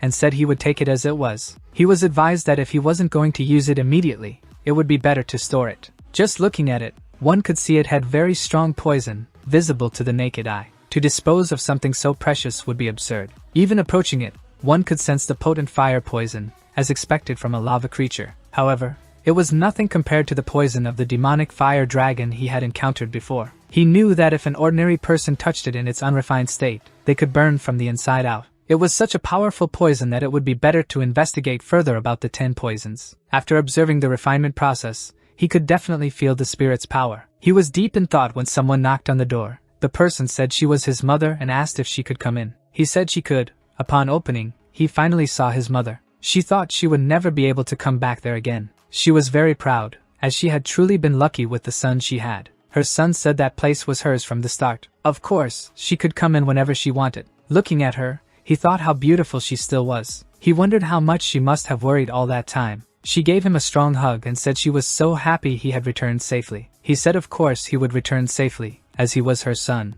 In his past life, it was different. He had no one to remember or to reflect on the regrets before death. What happened because he had no one with whom to share happiness, even after reaching the end. If in his past life he was alone, that was enough for a life filled with regrets. He remembered when he was forced to fetch her. Everyone was in tears. All those faces were familiar. However, what he was delivering was what he had in that box. He told her it was something he had brought to gift her. When she opened it, she saw what it was. A 10,000-year fire claw internal pill. As expected, his mother immediately recognized it, knowing what it was. Now she just needed to use it. She told him that it was right for him to take it since he wanted to free the clan. However, he explained that the internal pill no longer had any activity at that moment. Still, he asked her to hold it in her hand. She asked him what he meant by saying it was of no further use. He told her there was nothing left for him to increase with that pill. Holding his mother's hand, he let her see that he already belonged to the fire realm. She was happy that he had truly reached the fire realm. She thought that her son being in the fire realm was definitely something she wanted to celebrate. Her son said he wanted her to live a long life, including his father's part. He asked her to care for him as he grew and offered the pill once again. Since the internal pill was slowly fading, they needed to hurry. She said that, of course, it would be rude to refuse when he had kindly brought it to her. She took that moment to ask if he knew what she was called when she was younger. She told him that she was known as the greatest beauty of Sichuan, and was called the Poisonous Phoenix. And at that moment, she unleashed all her power. She explained that the Poisonous Phoenix was a title given to the most renowned members of the clan. She found it interesting, as it had been a while since she'd seen him so surprised. She said that, although she was not as skilled as he was, she could also be impressive. After boosting her strength and taking the internal pill, she went straight into cultivation. And he was still remembering how shocked he was. It was such a shock to see that she had been hiding her strength, and to think that she was cultivating her own strength on her own. In the fire realm, one could detect even the slightest movements, so there was no sense in hiding one's power. He thought she could hide it even from him, who was in the fire realm. Just by looking, he realized she had already reached the state he was in before releasing his power. He thought that perhaps his mother could also surpass her limits, which meant she would soon face a problem. The method of absorbing the internal pill was surprisingly simple. She was slowly drawing the spirituality of the internal pill, and she was absorbing it into her body, preparing to internalize it. This process would repeat until everything was absorbed. However, she doubted she would be able to absorb the entire amount. The spirituality of the pill was slowly fading, and she didn't know what to do. It would disappear completely before she absorbed half of it. It was then that she felt a hand on her shoulder. It was her son's hand, who said he would help her with enlightenment, as it didn't come solely from thinking about it. He told her that she should absorb her surroundings, analyze them, think about them, and by limiting them, it could become an opportunity for enlightenment. This time, he would give a small push. That was how she felt Yomyang's energy. She realized he was touching the internal pill and merging with it. She understood the Tang clan's radiant heart technique of vital blue poison. Spirituality was pure energy and could transform into anything. Therefore, she wouldn't need to absorb it slowly. Instead, she could transform it into something she recognized and absorb it. There would be no need to go through the cultivation process. After transforming the energy, she commanded it to return to her. Honestly, she was blessed with a very good son. With his hand on his mother's shoulder, he sensed when she finished and reached the fire realm. In the Tower of Stealth and Poison, the elders were gathered. Many were unhappy about a morning meeting and still had to wait. One elder asked the King of Darkness how long in the world the clan leader would make them wait. Even though it was the clan leader who summoned them, it shouldn't take that long. The King of Darkness, the young clan leader's uncle, tried to keep calm and assured them he would arrive soon. A short time later, it was announced that the leader was arriving. Everyone stopped talking to pay attention to the leader's entrance. Yomyang, upon entering, thanked them for the morning meeting and informed them he had called everyone to discuss something important. Something he thought they all should hear. One of the elders was curious to know what it was about. He replied that they should have an interim leader until he was old enough. However, he warned that it would not be any of the elders. The elder was startled. If not the elders, then who would it be? At that moment, the person who would be the interim leader entered, and a silhouette appeared. Everyone looked to see if they would recognize who the interim leader was. However, the King of Darkness recognized her as soon as he saw her. It was the beautiful Poisonous Phoenix. The elders were horrified. It had been decades. How could this happen? The clan leader and son of the Poisonous Phoenix said that, in terms of worthiness, she was perfect. After being held responsible for invading Magwangshan a decade ago, and being stripped of her leadership position. She had finally begun to make amends and was presenting herself as Tang Jihai. On the night before the interim leader's announcement, she was pleased to have ascended to the fire realm, but she couldn't get used to the impurities coming out of her body. She ended up mistreating one of the servants because of it.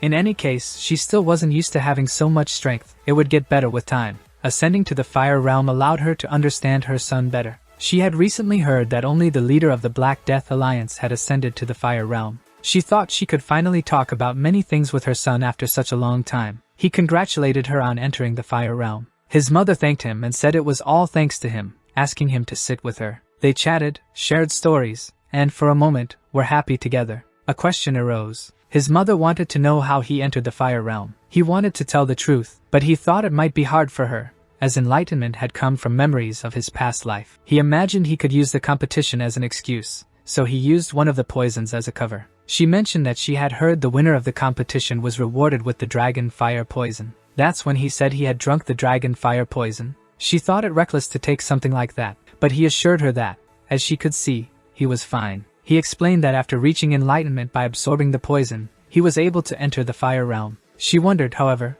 if it was truly possible to reach enlightenment that way. There was another topic she wanted to discuss. It was about the servant who helped her bathe and told her he was dismantling the king of Medicine Hall. He thought it best to be honest in that moment, as it also involved his father. He told her it was exactly as she thought. He shared the whole story as they drank tea. She understood what had happened but had already anticipated it. She mentioned she had her suspicions, but Aijin must have also gone through hard times. She told her son she had a request. She had lived in that clan as though dead, fearing losing her only son after losing her husband. However, she had not remained idle. If he permitted, no one would covet that place again. She wished to protect it. Back to the present, she was entering that meeting hall, and everyone looked at her the same way they had years ago. Her brother, the King of Darkness, was very pleased to see his sister entering that hall again. The son asked them to kindly offer her their sincere congratulations, for she was his mother, Tang Jihai. He spoke loudly so everyone could hear that she would be the new leader of the Tang clan. One of the elders was horrified to hear she would be the interim leader. Graciously, she thanked them for gathering there that day. Although she was the leader, she was only acting as such until the true leader assumed the role. Since the true leader had entrusted her with that responsibility, she planned to rebuild the foundation of the clan that had been ruined. She announced that the meeting would begin at that moment. Since then, Tang Jihai's actions had been truly innovative. She renamed the King of Medicine Hall, as it had become demoralized. Tang Hoyle was appointed as a healer along with his grandson. Yuri's father, who was appointed general manager, was ordered to initiate a full investigation into Gazan. Tang Ji-hyuk, the head of the Tower of Poison Stealth, was replaced. And even if they were not elders, those who abused their positions for any form of misconduct were also removed. All this happened within a few days, and he felt very proud of his mother. The clan's internal issues were resolved thanks to his mother. Initially, he only wanted to live a normal life with his mother, but suddenly, many things started happening around him. People he could call friends, guards who trusted and followed him, and a growing number of Tang clan members. In another place, someone asked if they could speak with the leader.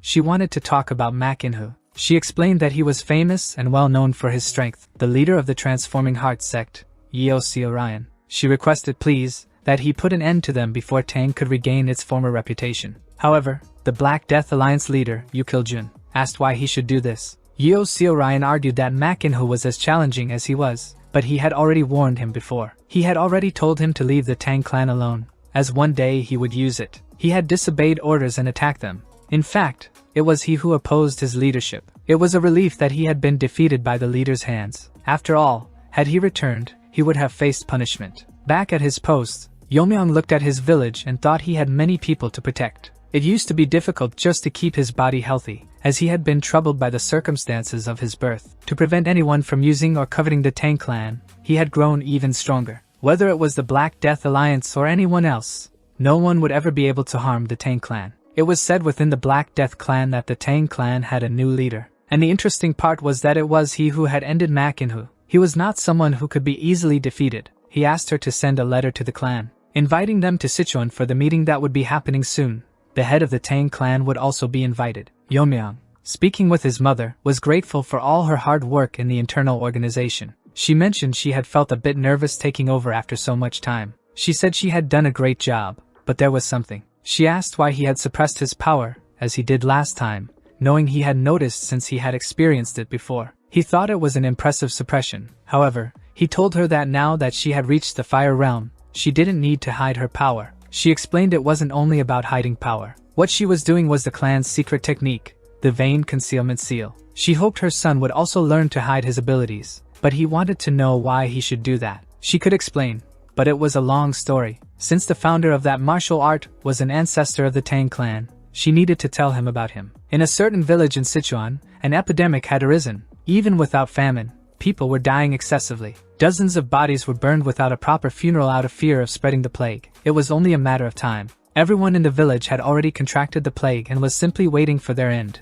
except one. The only 10-year-old boy was the only one unaffected because that boy was the only one intact. There was no time for rational questions in the eyes of those already infected, the 10-year-old boy. He seemed like a harbinger of the plague, a child possessed by an evil spirit. Where could a child expelled from the village go? Hiding in a cave to escape the rain, he stole food left at the shrine near the village to ward off the plague. That boy survived day after day, as the days passed in solitude. And on the third day, no one came to perform the rituals. The boy was the only one left, wondering why he was the only one unharmed. The question didn't last long. Eventually, a group of mysterious people found him. A child with an affinity for poison, the worst group of assassins in Yurim history, the Shadow Clan of the Poisonous Moon. They kidnapped people from all over the world and turned them into bandits. They gave them poison to prevent them from fleeing and administered the antidote periodically. So that boy grew up as an annihilator, and over time, he saw the terminal state of his companions, who died after not receiving the antidote in time. He realized that the plague in his village was caused by that poison clan.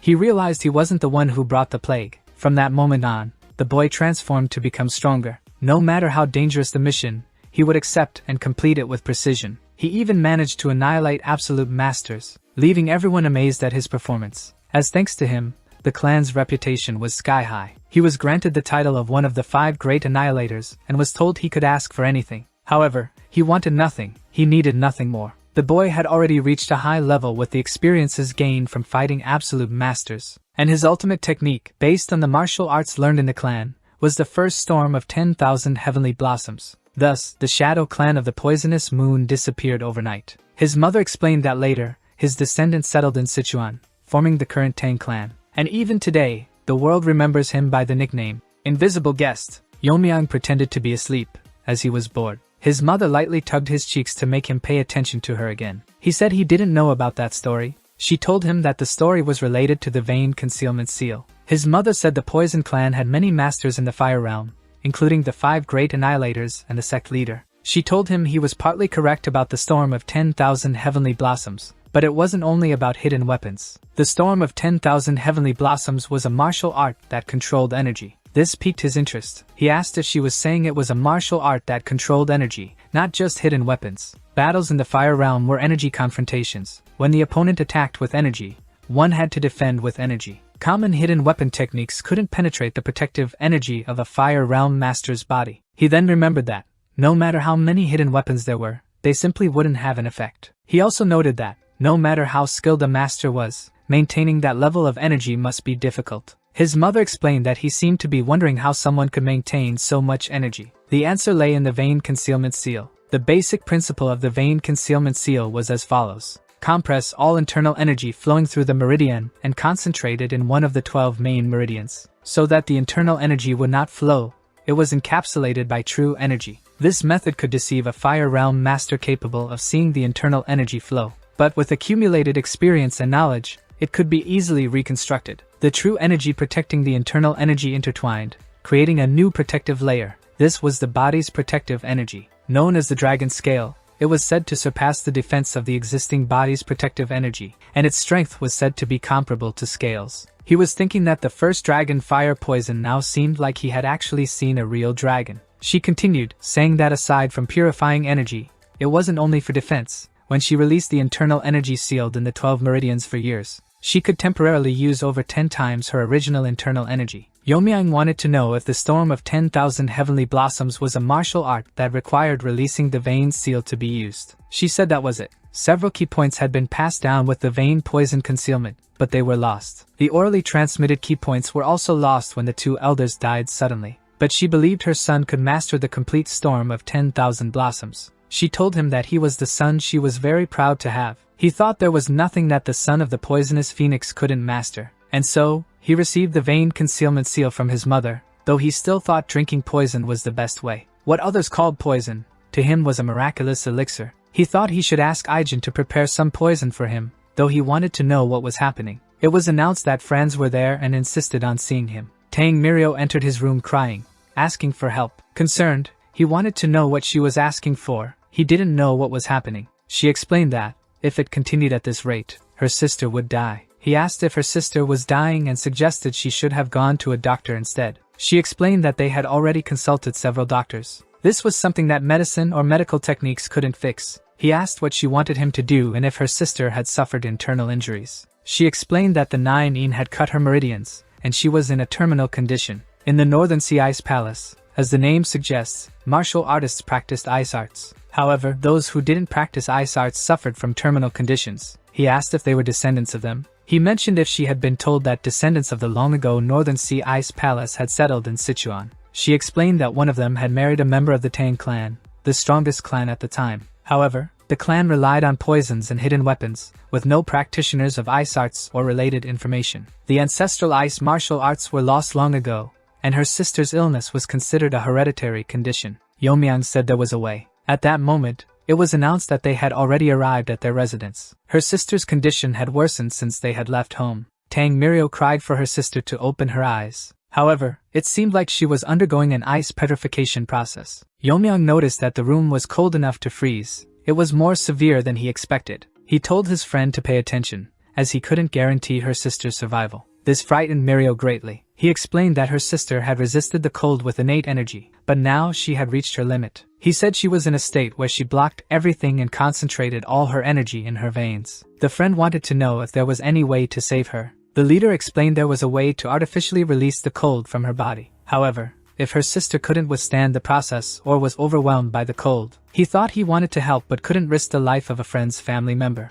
Therefore, he was giving her the choice of who would decide whether she should look for another alternative or trust him and try the method. Very upset, she said she had tried every other option and couldn't give up without trying. Though it was dangerous for him as well, she begged him, please, to help her sister get better. Lying down in tears, she asked him to save her sister's life. Taking a deep breath, the leader said they would begin. He explained that it had to be this way, though it was very embarrassing. He mentioned that clothing hindered the energy extraction, so there was no other choice. It was better to feel a bit embarrassed than not to endure. So they began absorbing, removing the cold from the 9 meridians, mouth, heart, lungs, arms, and legs, below the abdomen as well, one by one. He had already removed the cold from the neck upward, and now he needed to remove it from the neck downward. However, a certain part of the body felt a bit awkward, but he couldn't leave it aside. He couldn't stop the process halfway. He placed his fingers on a soft part of the body and began absorbing the cold. The cold's resistance was increasing, and he felt it wouldn't be removed easily. Tang Mirio was afraid that the leader would also get frozen. However, he assured her it was alright. He wanted to be able to extract the yin energy from the upper body's meridians. But now the cold had surpassed what the body could withstand. If he continued, he might freeze to death first. He thought it would be easier if it were a poison, as he had an idea. He recalled what Aijin's grandfather had said and mentioned that the reason there weren't poisons but spiritual pills was that medicine and poison were essentially the same. Medicine became poison depending on concentration and amount. Even if essential yang energy for life, like dragon fire poison or the 10,000-year fire carp, became poison, then he thought that this extreme cold, strong enough to freeze to the bone, could be considered a poison. Thinking this way, he placed his hand on the girl's abdomen and used the poison purification technique. Now the technique was absorbing the cold. He was pleased, as it was already reacting. Once some cold was already extracted, it would resist fiercely. However, if the cold was recognized as poison, he would simply devour it, and it would be no threat. The cold in her body was already disappearing as she slowly opened her eyes. She realized she was in an embarrassing situation and saw a young man she didn't know with his hand on her abdomen. Tang Mirio was very emotional, as her sister was back, albeit quite embarrassed. She couldn't contain her happiness because she wouldn't lose her sister. The sister also, realizing she was alive and recognizing her sibling, the two were in tears. After she woke up, and while he was still finishing the defrosting session, Mirio explained that this person had saved her life. Tang Mirio asked the leader how long he would continue touching her sister. However, the sister told him not to lose focus and let him continue. He was lost in thought, as it was almost like a miraculous remedy. He was surrounded by all that energy, which went beyond a normal body's capacity to absorb all that internal energy. This was the perfect opportunity to absorb all the cold energy and try to open the blocked meridians. One of the meridians was already filling with internal energy. The more they filled, the more energy was absorbed. Altogether, he had managed to open 4 meridians. This was beyond what he had expected, gaining about 4 times his original internal energy. It was a pity that the immediate process had slowed down, but there was nothing to be done. He would try to complete it by drinking poison. That was when he slowly opened his eyes and noticed the two were watching him with his hand on the girl's torso. Blushing, she told him there was no need to be so embarrassed, as her sister had already explained everything that had happened. She didn't even know how to thank him enough. It was then that their father rushed into the house, having heard voices. When he arrived and saw his daughters, one of them with minimal clothing near a young man, he became enraged and challenged the clan leader to a fight. That whole misunderstanding was cleared up, and the father understood that the young master had been protecting and saving his daughter's life. He was embarrassed for having thought so poorly of the leader. He said he had no words to express his gratitude. In tears, he explained that he had stayed there after falling in love with a woman from the Tang clan while managing a trading company. However, his wife had also suffered from a terminal illness and eventually passed away. He had already spent all his savings seeking a cure to save his daughter, but it was in vain. Now he was very happy, as the young man had intervened and helped his daughter improve. The father told the leader that, from that moment on, if he needed him, he would rush to help him immediately. Yeonmyeong was concerned about the trading situation but would discuss that matter later. The young leader was already leaving when he heard his name. Turning around, he saw the young woman, now properly dressed, and her sister, who asked if he was already leaving. The sister thanked him for saving her life, saying that she and her family would never forget his help. Yeonmyeong, deeply blushing, looked at the boy now, unaware of what had happened. His friend, Tang Mirio, was immensely grateful that he had saved her sister. Both of them asked him to stay well and to visit them again soon. The girl noticed he seemed confused and didn't understand why, since nothing had gone wrong with the treatment. The clan leader's sister and friend said it was because he had also enjoyed seeing her. Her sister blushed and said that wasn't true. She didn't think the leader liked having her around. Tang Mirio told her sister that such a reaction was natural. Others besides her would likely have a similar reaction. She said her sister was the most beautiful, and although the leader was reserved, she could tell from his expression that he also liked her. Leaving there quite content, he recalled what the girl's father had said about having a family. Soon after, he imagined his marriage to the girl and the children they might have together. He even imagined the grandchildren that might come from their marriage. How nice it would be to grow old alongside a beautiful girl. He felt nervous just thinking about looking at someone that way in life, imagining what it meant to live a normal life. He hoped for another chance to visit her again.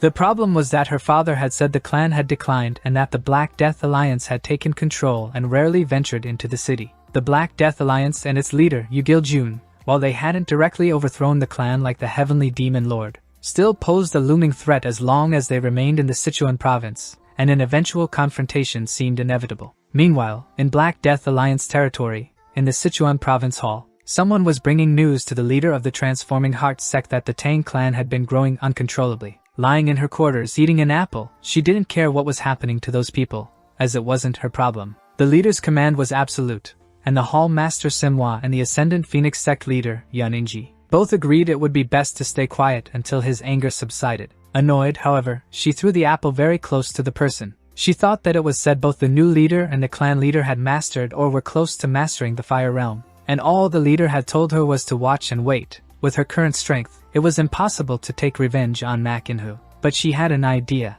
If she couldn't act on her own, she would send a letter to the Tang family, just as the leader had said to invite the clan to the next meeting. She thought that staying idle was impossible, and the leader would understand. Even now, closing her eyes, she could hear Mak In-hoo's screams. She thought her anger would only fade once she eradicated the Tang clan. The messenger, standing before this unstable woman, could do nothing but tremble. He pleaded for his life in vain, as she simply annihilated him. She thought that next, the Tang clan leader would suffer at her hands. In the Moonchan family, they were deciding what they would do now that the family had weakened their positions. The second elder, Tang Myeongshing, wanted to know why they were asking him about this specifically. He looked at the former Poison King, Tang Jiak, who asked why he was bringing that up. The second elder accused young Moonchan, who couldn't gauge his opponent's strength and kept making enemies. Now, because of him, his father was destroying everything he had built over a lifetime. Moonchan thought his uncle was a disgusting old man who couldn't even confront the clan leader. He definitely wanted to heal his arm to take revenge.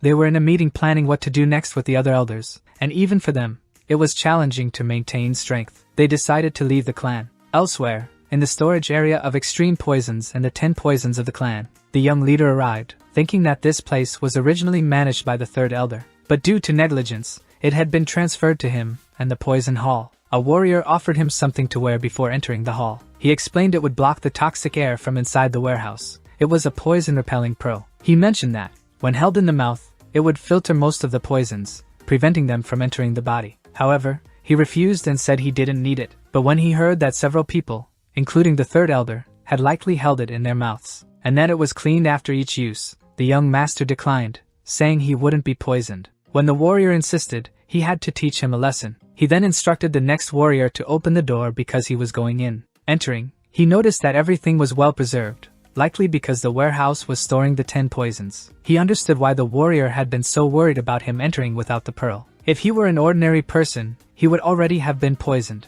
Of course, for someone like him, who had mastered the poison refining heart technique, it was as pure as a clean area. He could already feel his inner strength recovering. He observed that he seemed to be consuming poisons equivalent to the 10 poisons, but according to a family rule, he couldn't use all 10. If the recipe still existed, he might ask Aijin to make it. Suddenly, he began to feel a strange sensation. Just one part of the airflow was distorted, as if there were a formation. However, a formation in the poison storage didn't seem to match the Jigo clan's formations. He decided he would just take a look. He soon realized that going deeper led to a passage. A forbidden and sealed talisman was written on it. It was not a Jigo clan formation. He noted that it was the work of a mage. In another life, his master had connections with several of them. Just as his master was obsessed with the sword, they were obsessed with sorcery. They sought to master sorcery and transcend human limits to become immortal. He remembered being thrown into a formation created by a mage as training. It was a place of beasts whose names he didn't even know. However, mages were typically selfish and only involved themselves in things that interested them. Why was there a mage formation inside the Tang clan? Since mages were apparently selfish creatures, they were always obsessed with spirits and demons, seeking immortality. He remembered asking his master how to build a relationship with them. His master had replied that it was simply a matter of hitting them every day for no reason. They would eventually beg to talk. But he doubted anyone in the Tang clan thought like his master. There must be something in the Tang clan that piqued a mage's interest, and it had to be something with incredible power. Originally, he intended to transcend and perhaps use the 10 poisons recipe if it existed, but this seemed more interesting. So, he decided to check it out. As he entered, someone noticed his presence. They realized that the person there wasn't a discreet guest, and didn't even know how much time had passed. But he knew that if too much time passed, he wanted the person to be freed. Yeomyang thought that for it to be so well guarded, it could only be the 10 poisons of the Tang clan, said to be completely lost. However, he found that jar wrapped in talismans to be dangerous. He wondered what kind of poison required such precautions. When he placed his hand on it, he realized that the rebound force created by the spell was tremendous, but challenging to break compared to most formations. However, he needed to cut each talisman precisely. He also cut the talismans on the jar. Carefully, he cut all the talismans. He was sweating and felt his inner strength waning due to the venomous vein stimulation technique. Normally, he would have finished it with just one strike, but the poison was much thicker now that the talismans were removed. With his hand on the jar's lid, he wanted to see what was inside. Whatever was inside realized that the talismans were gone. How long had it been since it had seen the light? Quickly leaping out, it cried out that it was free. However, the young leader wouldn't let this go unpunished. He would certainly catch the fugitive. He thought it was fast and needed to strike first before it could catch him. There was an energy around his arm. A snake-like figure wrapped in energy commented that his reaction was quite sharp but liked his response. As a reward for releasing it from the seal, it would kill him painlessly. The snake thought he was foolish and insolent, as he stood before the pinnacle of poisons. It was the Jingo poison, the white-horned blue snake. He asked what a Jingo poison was. The snake noticed that he had managed to block the spread of the sealed poison from the vital point in an instant.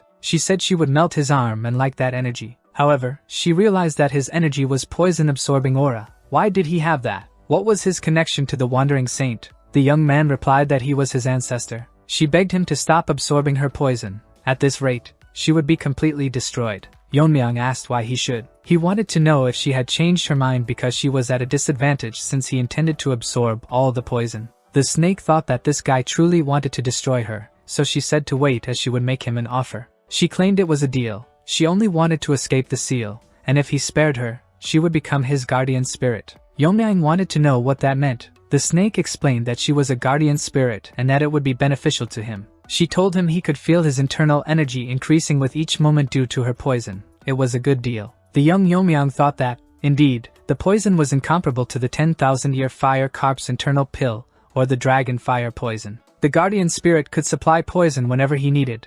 It was better to use it continuously than to absorb everything at once. However, the young man said he had no interest in keeping alive someone who was his enemy. He could obtain poison elsewhere. The snake insisted, pleading to be spared just this once, as it had lived hundreds of years trapped, staring at a wall. Making a cute snake face, it promised to obey as his guardian spirit, and said it knew they could make it work. Yomyang said he would believe it just this once. The snake asked if he was accepting. He continued by saying that if it tried anything, he would destroy it on the spot. The snake was aware of this and promised nothing would happen. Yomyang asked what he needed to do to make it his guardian spirit, since he knew nothing about such things. The snake explained that he didn't need to do anything. It was called a spiritual binding seal. By holding it, the spirit would be bound to his soul and become his guardian spirit. The snake landed in his hand, and the young man held it, transmuting that fusion. The warriors outside thought they might be dead and imagined the trouble they would get into. They didn't know what to do, as they hadn't been ordered to enter. One grabbed the pearl,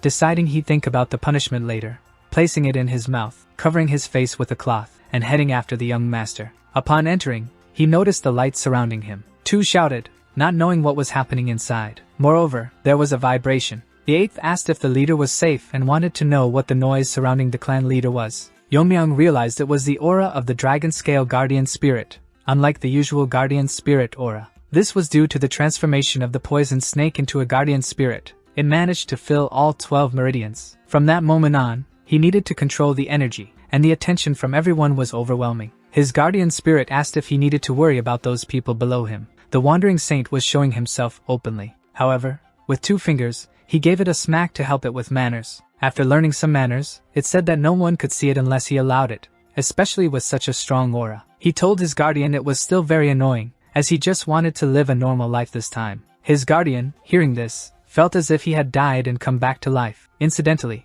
it wanted to know if he could truly do that, for it knew there was a reason he had received the power of the wandering saint, someone like his ancestor before him. The young man asked his guardian spirit if it had been enslaved in another time, but it didn't even want to talk about it. He was forced to work until the day he died. Then a sorcerer was summoned to trap him and seal him in a jar. The guardian, looking at the young man, thought there was a reason for his connection to the sorcerer. It was merely a spirit. Sought by many sorcerers as a guardian spirit, his ancestor had aided its side. Yomyang thought his ancestor might have been similar to his master. He began thinking about what it had said, hinting at a purpose for its existence. He couldn't be sure, but it seemed possible. A warrior from the brigade entered quickly and said they needed to leave immediately. It was in Sichuan, near the main house. There was an attack from the evil faction. Hyanso was carrying his master, who appeared to be seriously injured. However, they were surrounded by several faction members. They encircled them on horseback, questioning why knights from the Orthodox sect were there. The master told his disciple he could leave him there and run,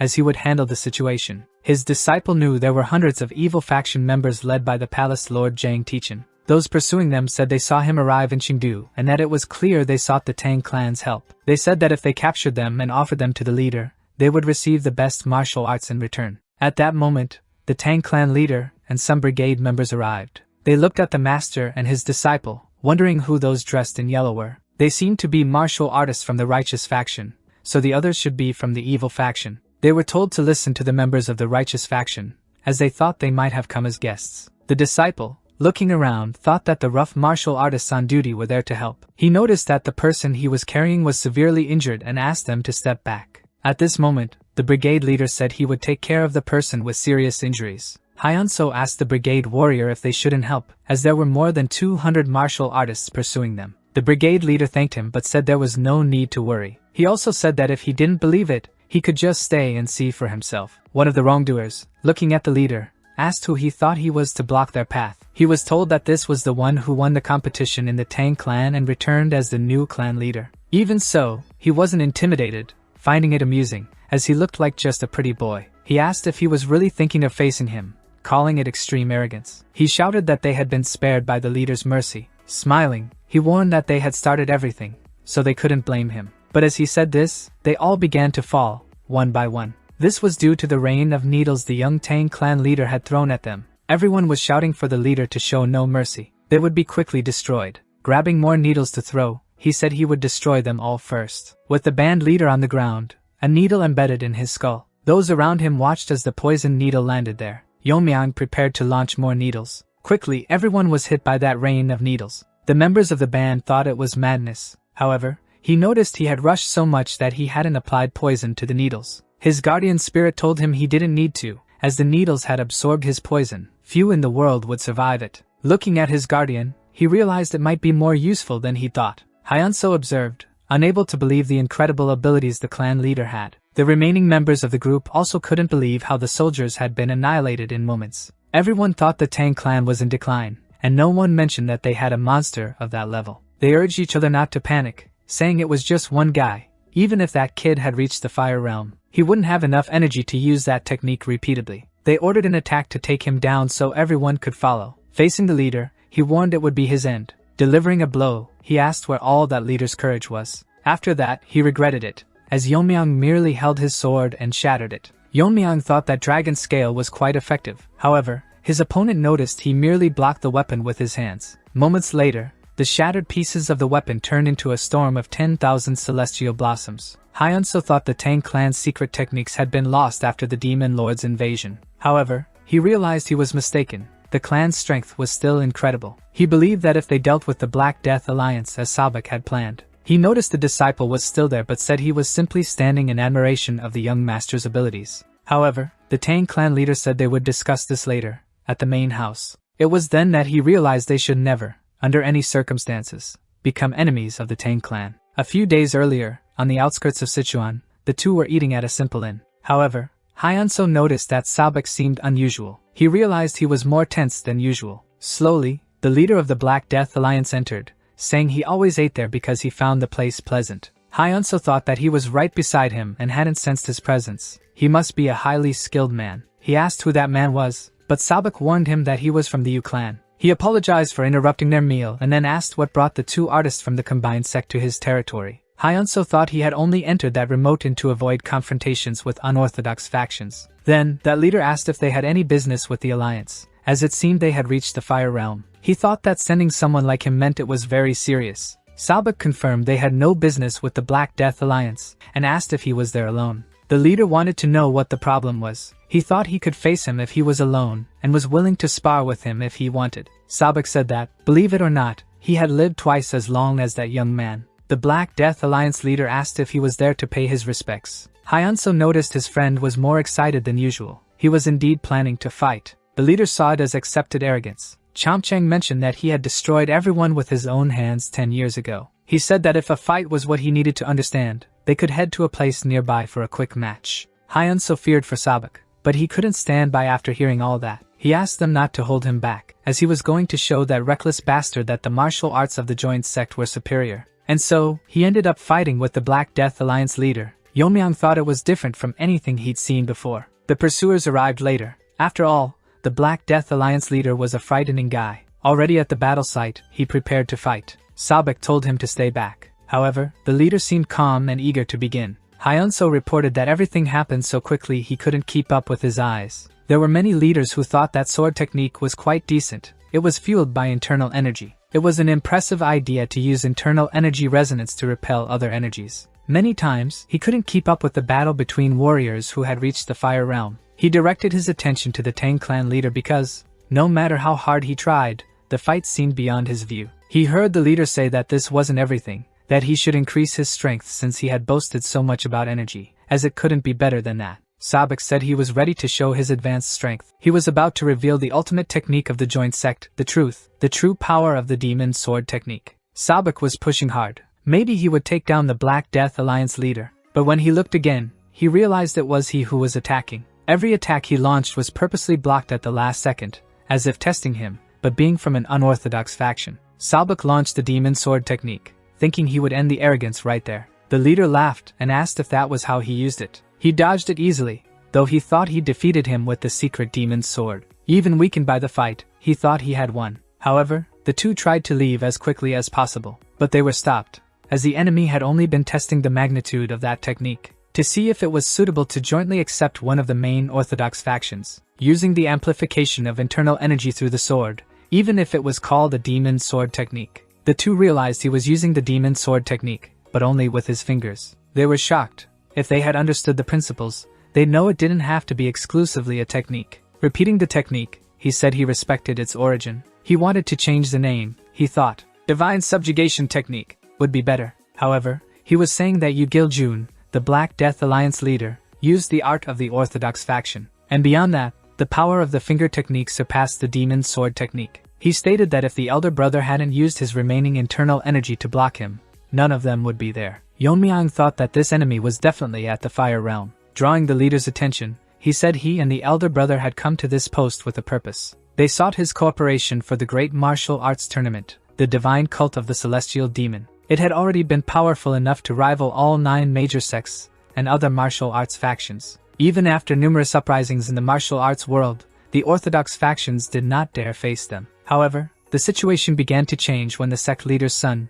Yun Jung-hyuk, emerged. With innate martial talent, he gained personal followers, causing a split in the sect factions. He took his followers out of the sect and founded another cult, the Bright Sky Demon Cult, and this greatly weakened the sect. But they were concerned with the Black Death Alliance in the south, if the alliance moved northward. However, with the prowess he'd seen from the clan leader, they could prevent the Black Death Alliance from advancing north. So they asked him, please, to stop the Black Death Alliance while they eradicated its core, the celestial demon. But the response from the Tang clan leader was negative. Hyunso wanted to know why he refused to help, but he simply repeated his negative response. Hyunso quickly went to inform his brother Sabak of the clan leader's response. He couldn't believe he had refused. The leader had said it wasn't something he could decide alone. He would consult the clan leader and return. He was worried if they couldn't convince him, but they would wait for the response. He told Sabak about another matter he needed to discuss. The state of the Tang clan was very different from what they had expected. As they traveled there, they observed the Tang clan buildings and the martial prowess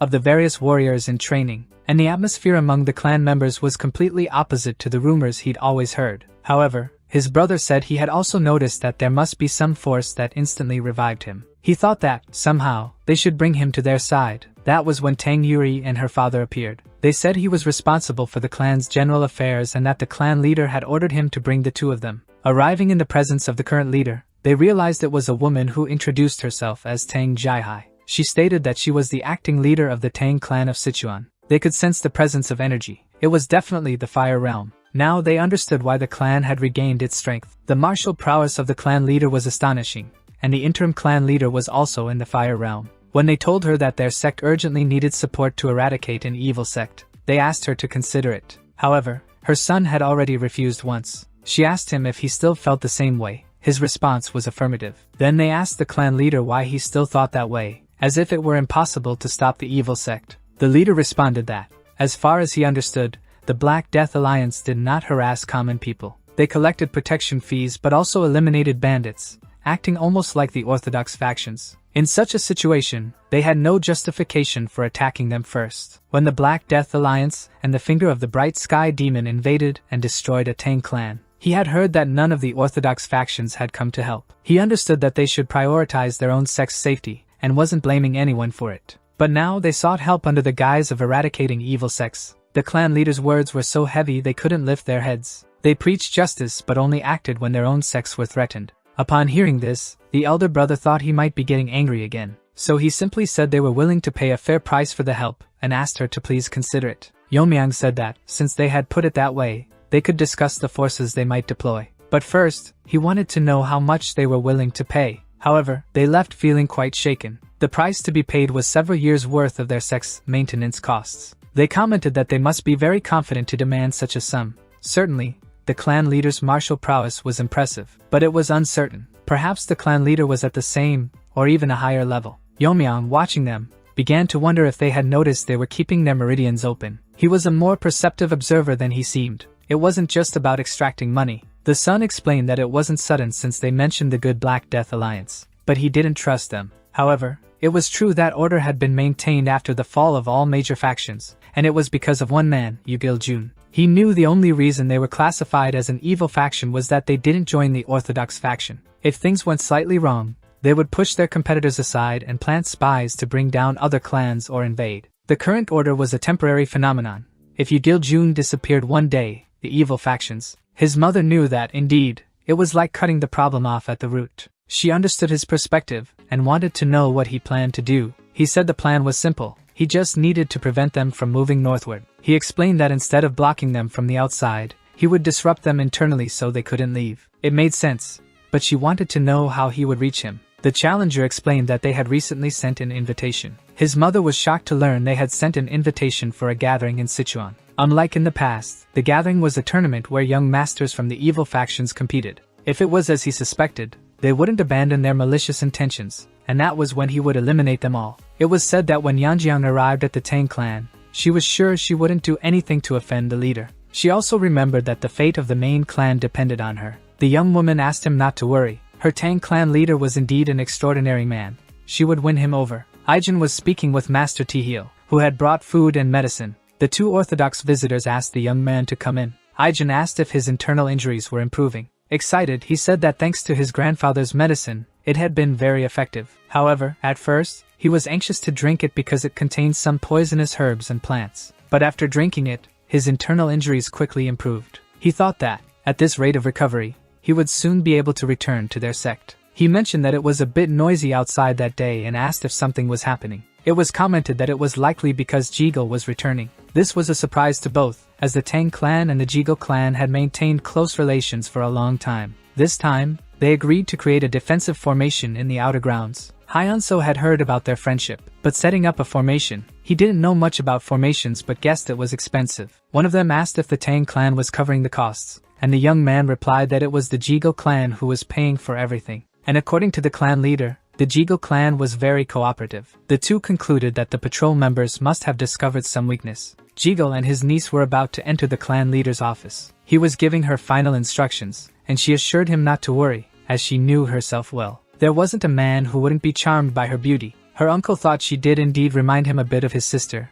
once hailed as a beauty in Hubei. The young woman said winning the heart of a young man shouldn't be difficult. Jiggle recalled how, more than a decade ago, the bright sky demon lord had attacked the clan, targeting his sister, and that, thanks to her noble sacrifice, the main family narrowly escaped destruction. Driven by the shame of being reduced to a toy for a night, she ultimately took her own life. Jiggle thought he couldn't allow such a tragedy to befall the main family again. If his niece developed a deep relationship with the Tang clan leader, they could preserve the lineage. He was placing the family's future in her hands. They were at the door when they were welcomed and heard that during the competition, the young leader had greatly aided in the clan's formation. Jiggle wasn't prepared to see the interim leader. She was now setting up a defensive formation throughout the outer grounds. As acting leader, she was truly grateful. He looked at her and thought she must be the leader's mother. Like mother, like son, they really had a blessed lineage. However, he was so taken aback by her presence that he didn't realize he had lost his train of thought. Apologizing for not greeting her immediately, she didn't mind,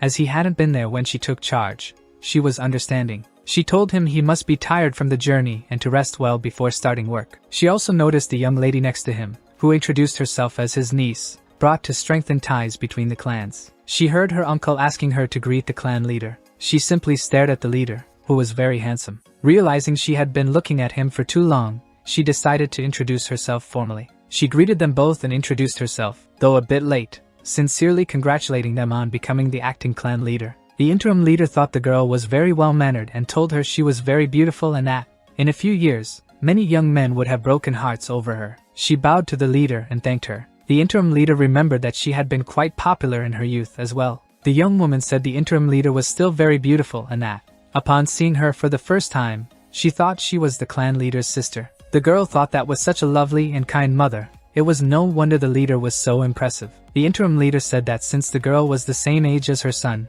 she hoped the two would grow closer while she was there. The girl replied that she was pleased with this since her older brother from the main family never showed her affection. She let a small tear fall to see if this would elicit a reaction to her story. She looked at the leader, who was yawning in boredom. Uncle and niece realized they were ignoring the sad story of a beautiful young woman that didn't seem convincing. Yanjiang found it strange, as wherever she went, all the boys fawned over her. However, his thoughts were somewhere far away. After being ignored, uncle and niece felt they had failed. It was the first time the girl felt humiliated, as she hadn't even been noticed. However, his mother pinched his cheeks, asking him to greet the young lady. When she looked at him, she was sure she would get him to notice her. Elsewhere in Sichuan City, in the territory of the Black Death Alliance, rumors about the Tang clan leader spread. They said he would be attending the gathering, but due to his actions, the other factions wouldn't remain idle. In the preparation hall for the gathering, the first page detailed the necessary budget for the event, and on the second page were the participating factions and clans. The leader of kings, the demon lord, thought the report was sufficient to present to the hall. Yeo Seorian spoke as if merely fulfilling her duty as a servant of the leader. Everyone found it quite amusing, as it seemed the leader had put the report aside and left more often than he had anticipated. In the middle of the meeting, a child entered, saying she wanted to go to the Sichuan gathering this time. She jumped onto her uncle, who asked why she had previously said it was too much trouble. What had changed her mind? She explained that she heard the leader of the Tang clan would be attending the gathering, so she wanted to go. They said all the girls in Chengdu were in love with him. How handsome must he be? So, she decided that if it were true, she would have to make him her husband. He told her to stop saying such things because it would shock her father. Anyway, she could go and see if she wanted, for even if he said no, she would go regardless. Besides, who could stop the will of the daughter of the Black Death Alliance leader? Tang Muriel was brushing her sister's hair and admiring how beautiful it was. She said it hardly seemed as if she had been bedridden all that time. She mentioned how the last time Yeomyang had come there, he had been quite obvious. She asked her sister what she thought of the clan leader. Just mentioning him made her sister blush immediately. Tang Muriel found it amusing. Simply hearing his name made her sister's breathing unsteady. She was concerned about whether her sister's health was genuinely okay. She asked her sister if the young master would go to the Sichuan gathering. She thought she wouldn't see him for a long time. After all, the gathering was essentially a meeting of dark forces, and she thought it might be too dangerous. Tang Muriel said it would be risky if he met a girl from that faction who fell in love with him. Her sister became very sad and thoughtfully said that would be terrible. Tang Muriel suggested that they should also go to the Sichuan gathering. She thought the clan leader might be bothered by their presence. Pulling her sister by the arm, she told her not to worry because she already had everything planned. Meanwhile, in the leader's office, Jigel's niece expressed a desire to go with him as his servant. She told the clan leader she had heard that the young masters of the dark forces would compete there. Regarding this, Yeomyang thought it wouldn't be an issue, as he had been told he could bring a bodyguard and a servant. However, he reminded her that this was not a vacation trip. Tang Muriel burst into the young clan leader's office. Yeomyang was excited and said he had sensed a presence approaching. Of course, it had to be her. Happily, he said that she and her sister wanted to tell him something. Tang Muriel was staring at Yanjiang, who had been in the room before they entered. Maintaining her fierce gaze, she asked who that girl was, who returned her gaze and asked in kind. Yeomyang might have known too. Miss Miso asked what was going on. Tang Muriel explained that she and her sister wanted to attend the gathering with him. He was briefly startled. He asked if she wanted to go as a bodyguard and Miss Miso as his servant. She emphasized to him that this was the perfect choice, trying to ignore the girl who was already there. She quickly noticed that they behaved this way because they had a very close relationship with the clan leader. She also saw that Miss Miso had a unique beauty. She thought she was as beautiful as the clan leader's mother. She thought that if a woman like her accompanied him, her plan would be ruined. However, the leader said he was happy that she wanted to be the bodyguard. Nevertheless, he couldn't take Miss Miso. He said he already had someone for the servant role. At that moment, she became angry and said that if he wouldn't take her sister, she wouldn't go either. Yeomyang, unfortunately, would have to find someone else to go in her place. Her sister tried to calm Muriel, telling her it was okay if she couldn't go. Despite feeling very sad, she told her sister she could go alone. Upset, she said it was fine. She could go if she wanted to, but if the clan leader didn't want her around, there was no need to force it. Muriel, curious, called the leader to talk in another place. She asked him why he was so insensitive toward others if he knew she was there and acting like that. Her sister wanted to go. Why wouldn't he let her? Especially since he also had feelings for her. She said it seemed like he was pushing away the opportunity that was right in front of him. However, he replied that this wasn't going to be a vacation trip. It could turn into a battlefield. They didn't know what would happen during the confrontations with the young masters of the dark faction. He didn't want to leave her sister exposed to a danger he couldn't protect her from. Who did she think would be held accountable? Seeing more of the Black Death Alliance's territory, they might even have to face their leader. Considering she was still recovering and not fully strong, it would be hard to face them. Tang Muriel accepted the situation since he had explained why he chose someone else instead of her sister. However, she made it clear that she would go too if her sister couldn't go either. Jigel was exhausted from working so much in such a short time. When he was suddenly surprised by the young master, who asked why he was just standing there, he quickly responded that the defensive formation was already complete. He was just adjusting the final details. Yeomyang said he would manage right away. Everything was in order. He looked to see if he had set up the formation as he had been told. He noticed he had centered it around the poison hall, passing through the medical wing, leaving and reaching the general affairs office. But Jigel affirmed that all key points of the clan were protected. He reported that, as he had commanded. It was finished within the set time frame, and he asked if the given time was sufficient, as they had managed it. Yeonmyeong, placing a hand on his shoulder, told him he could do it if he wanted. He just needed to complete the remaining tasks quickly. Jiggle thought a simple "thank you" wouldn't have hurt. Yeonmyeong hoped for the best to happen, even if attacked while he was away, and that he would be well protected. He thought that now all that was left was to tie up some loose ends, so he called one of the elders. Facing Elder Tang Jirong, he said he heard he was skilled with a sword, which was why he had become an elder. Even the hilt of the sword he had shown the other day was a bit out of reach. So frustrated, he said he was aware of the difference between them. Of course, with his skills, he wasn't even close. That's why he thought he could give him some pointers on how to use the sword. Of course, it wouldn't be for free. He was offering a condition for following orders from that point on. However, he assured him that such an opportunity didn't come every day. He should consider this a stroke of luck. He asked if the elder was willing to switch sides. Hyunso and his brother were saying their goodbyes, grateful for the hospitality. They thanked them for joining their cause. On behalf of the Gordong sect, they expressed their gratitude. Sabik said that thanks to them, his internal injuries were fully healed. The interim leader thanked them for their words and said they were also sending some elders and warriors to help. Sabik, very pleased, said he would send a payment as soon as he returned to their sect. The interim leader hoped everything would go well with him. She thanked the clan leader, for if it weren't for him, both he and his disciple would have been in trouble. She remarked that he possessed martial prowess far beyond his age. She saw that he would soon even surpass her. However, when she took his hand, she sensed a monstrous presence. Hyunso noticed something strange and asked his older brother why his face was pale. Bidding farewell to everyone, he said they would return to his sect. However, he wasn't sure if it was his imagination or if the leader truly had a very powerful presence. The reason for the Tang clan's resurgence wasn't just the clan leader but also the youngest clan leader. As they said the clan's motto, "Repay kindness twice over and evil tenfold." The leader was recalling their motto. Since they had agreed to help, they should consider the fate of everyone there. They understood and would fight with strength, wisdom, and honor. They wished everyone luck in the battle. Aijin handed over the poison case he had filled with elixir to Yeonmyeong. He asked, with some doubt, why he always took the same poison. He simply responded that he felt more familiar with it, and that there was no other poison like his. He said that everyone was waiting for him. He didn't need to, but preferred to be sure and asked him to come back alive. His spiritual guardian wanted to know if he was truly as young as he claimed. Yeonmyeong knew why he was asking such a personal question out of nowhere. However, it wasn't an exaggeration to say he had surpassed many veteran warriors who had roamed the martial world for decades. The sword technique he used when recruiting the elder was several levels above the sword masters he had encountered alongside the invisible guest. He simply replied that if people like the Black Death Alliance leader existed, then people like him could exist too. He asked him to leave aside unnecessary curiosity, as he wasn't even a dragon. They were leaving, and Mirio was calling Yeonmyeong, asking where he had gone. He quickly replied that he had gone to get poison from Aijin. Well, he asked who that was with them. He was Jang Gil, and he was there to guide them to Chengdu. He said he would ensure a smooth journey for them. The young master replied that he was counting on them. He then bid farewell to his mother, saying he was already on his way. They said their goodbyes to the clan, as they were already leaving. The clan's interim leader said they didn't need to be so formal. She told her son that the wind would blow along any path he chose in life, that she wanted to support him, but that he shouldn't push himself too hard. She knew that, being the son of the poisonous phoenix, he would do well in life. She hoped everyone would be safe and look after the clan leader.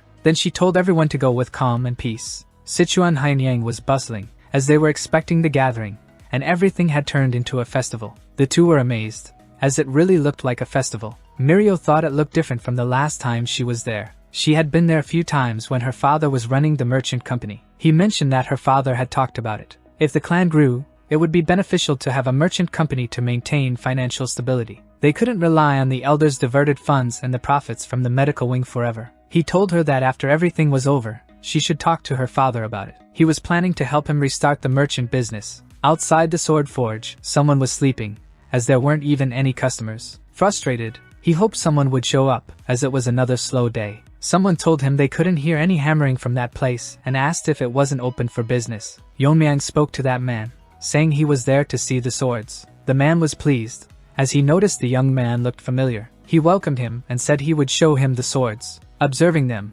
Yeonmyeong noticed that the swords were of good quality and that the blade was in excellent condition. The sharpness level was impressive. The owner had every right to boast. It was perfect, although lacking a bit in decoration. The sharp aura was striking. The man was impressed that just by touching it a few times and looking at it, Yeonmyeong could tell all of that. He said that all the swords there seemed to be of high quality, and that he would choose one that matched him. Excited, the man told him to wait a moment, as he'd be right back. He went to get a box and asked Yeomyang to open it, very proud of himself. When the young man opened it, he realized it was indeed a masterpiece. It was called the Demon Slayer Sword. He presented the Demon Slayer Sword. It was truly an impressive sword. Yanjiang, even as someone with little knowledge of swords, could see how fantastic it was. He shared that his master had started forging it but had passed away due to illness. That's when he took over and finished the sword, now asking what he thought of it. He proudly said it was worthy of being called a masterpiece. Yeomyang felt it was on par with the sword he used in his past life and could sense the sharpness it constantly radiated.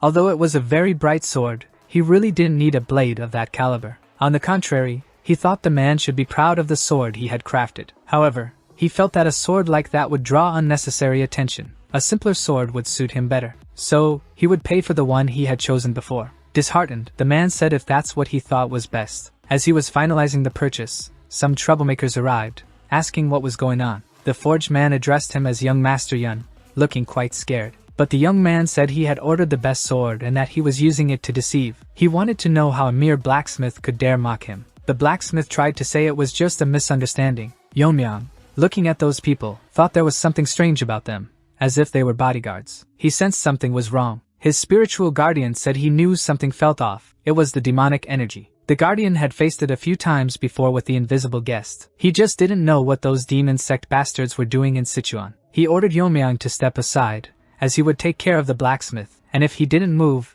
he'd deal with him first. He struck him with just 2 fingers, calling him nothing but a foul mouth. A simple blow was enough to unsettle that troublemaker. The guards didn't like what they saw happening to their master one bit. Yeomyang even said that at his level, it didn't matter if the sword was good, he wouldn't be able to wield it properly. The bodyguard asked how he dared lay a hand on Namjoon's grandson, the lord of the Hyeonyang sect, under the Black Death Alliance. However, the Tang clan leader didn't care about that man's status. He went straight to the point and asked what connection they had with the demon sect. He stood there, staring at them, waiting for an answer. Displeased, they asked how he dared to slander their sect in that way. They asked their young master to stand behind them. They thought they could settle the score. After eliminating all the bodyguards, he said that from that moment on, the Celestial Moon Brigade would be responsible for young Master Yun. He ordered the remaining members to take care of the others. He was surprised, but he thought the occupation was perfect. He just didn't know how he had noticed them. He responded that it was because the stench of those demon sect scoundrels reeked from a mile away. How could he not notice? He asked him if, even seeing what was happening to the bodyguards, he didn't feel any sense of urgency. He told him he might want to worry about what he held in his hand rather than simply filling it up. From his perspective, those fallen men were all the same. The leader asked him to protect Master Yun while he taught that man a lesson. Then they roughly pulled that young man who only knew how to scream. Yeomyang noticed that, despite his rudeness, the loud young man had no idea who they were. To them, it didn't matter to stop and think about things instead of fearing them. When they tried to attack him, he simply dodged. Right afterward, he broke their swords. Some were curious, thinking they had been faster than him. He thought he had been defeated and felt he needed to counter him quickly. However, he simply fell to the ground, and the others watched the scene. The girls were terrified but tried to keep their composure. The young man who had picked a fight with Ferreira was almost crying with fear. They looked at that young man holding a sword and the other kneeling in front of him. After swinging the sword, Yeomyang realized it was a masterpiece. The weight distribution between the hilt and the blade was nearly perfect.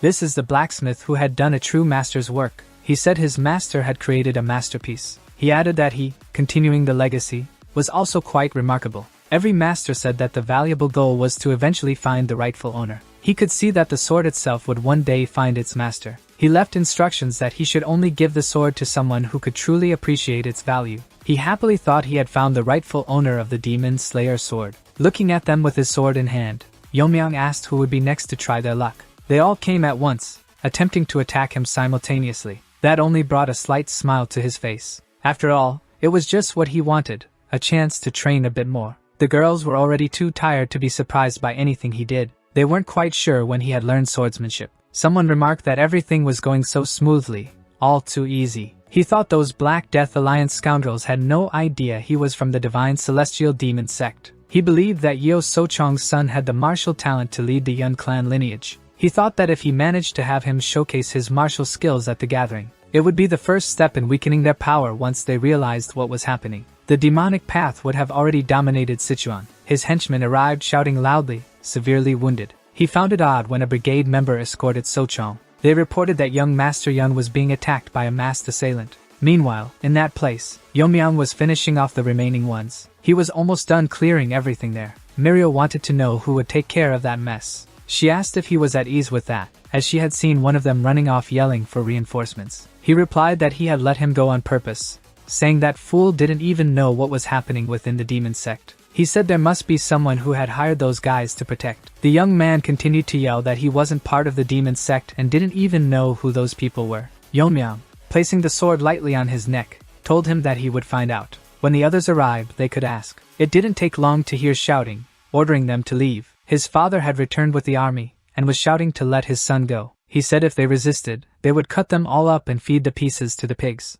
However, he came out and said he was there. He asked what he thought he could do, saying this with a sword at the young men's necks. The girls wanted to know who the real villain was there. They noticed there were many of them, and they didn't know what Yeomyang's plan was. Hyunseo-nam was shouting about how he was using something without even knowing who he was messing with. He replied that he was dealing with the demon cult, and that he could feel the sinister energy coming from them. It was demonic energy. They might have tried to hide their identity, but they came to Sichuan to cause trouble. However, he wasn't sure if the Black Death Alliance was aware of that fact. He recognized the suppressed demonic energy, and it was a fact that he emerged unscathed, even though the Celestial Moon Brigade had tried to attack him. He knew the man was dangerous and should be silenced, so he shouted that, in the name of the Yun clan, he commanded the Celestial Moon Brigade to use the reverse blood demon technique. Mirio began to fear, as this was the technique the Lord of the Bright Heaven Demon used when he invaded the Tang clan. They all became incredibly powerful and different. That's when he noticed that the Yun clan was connected to the Yun Junghyun clan. However, Hyunseo-nam wanted to know if that was all he wanted to ask before being annihilated. Yeomyang said he had no personal grudge against him, but the clan he belonged to had been destroyed by them. At that moment, Hyunseo-nam, very pleased, shouted that there was no clan his brother hadn't destroyed. He asked where he was from, as he would eliminate him along with his entire clan. Jigel's niece began to feel shaken, thinking they would all be exterminated. However, she had no choice but to trust the young master, so she ordered the Celestial Moon Brigade to eliminate him. His spiritual guardian asked what his plan was, seeing how eager the enemy was. Yeomyang grew irritated with his guardian for asking what he intended to do. He said he would simply cut them down. He steadied his sword, as he was about to eliminate them all. He began the retaliation, painting the ground in various shades. Hyunseo-nam was somewhat perplexed, thinking it would be very easy to win against a single man. The blacksmith was terrified, as he had never seen anything of that magnitude. The girls felt relieved, knowing they had done well to trust their leader. The enemy thought it was impossible for the 70 warriors of the Celestial Moon Brigade, using the reverse blood demon technique, to lose. It reminded him of the time in the cult, when the left guardian of the Celestial Demon cult and the right guardian were wounded after the vice leader nomination ceremony. That's when he declared that the victor was Yun Junghyun. It was similar to his brother's martial trial, which even surpassed the left and right guardians. That overwhelming presence hadn't been felt since that day, and he was sensing it in this man. Realizing it was impossible to defeat him, he knelt and begged for mercy. He pleaded to spare at least Sochong, and that, if he gave up his life, he should at least spare the child. He said he didn't know what grudge he held against the Celestial Demon cult, but that child was different from him. He begged to let him go. Yeomyang didn't believe he was an ordinary person. He asked if it was common in the Celestial Demon cult to try to kill a blacksmith just because he didn't provide a good sword. The innocent young man opened his mouth and lost his head. Yeomyang told his father that he understood if he was angry. He explained that the families of the people he had hurt felt the same way. He told him he had no intention of sparing anyone from the Celestial Demon cult. He ordered him to stop talking and head straight to hell. Yeomyang asked the blacksmith if he was really going to give him the sword. The blacksmith said that if he hadn't been there, he wouldn't even be alive at that moment, and to consider it payment for his help. Everything would be as his master had wished.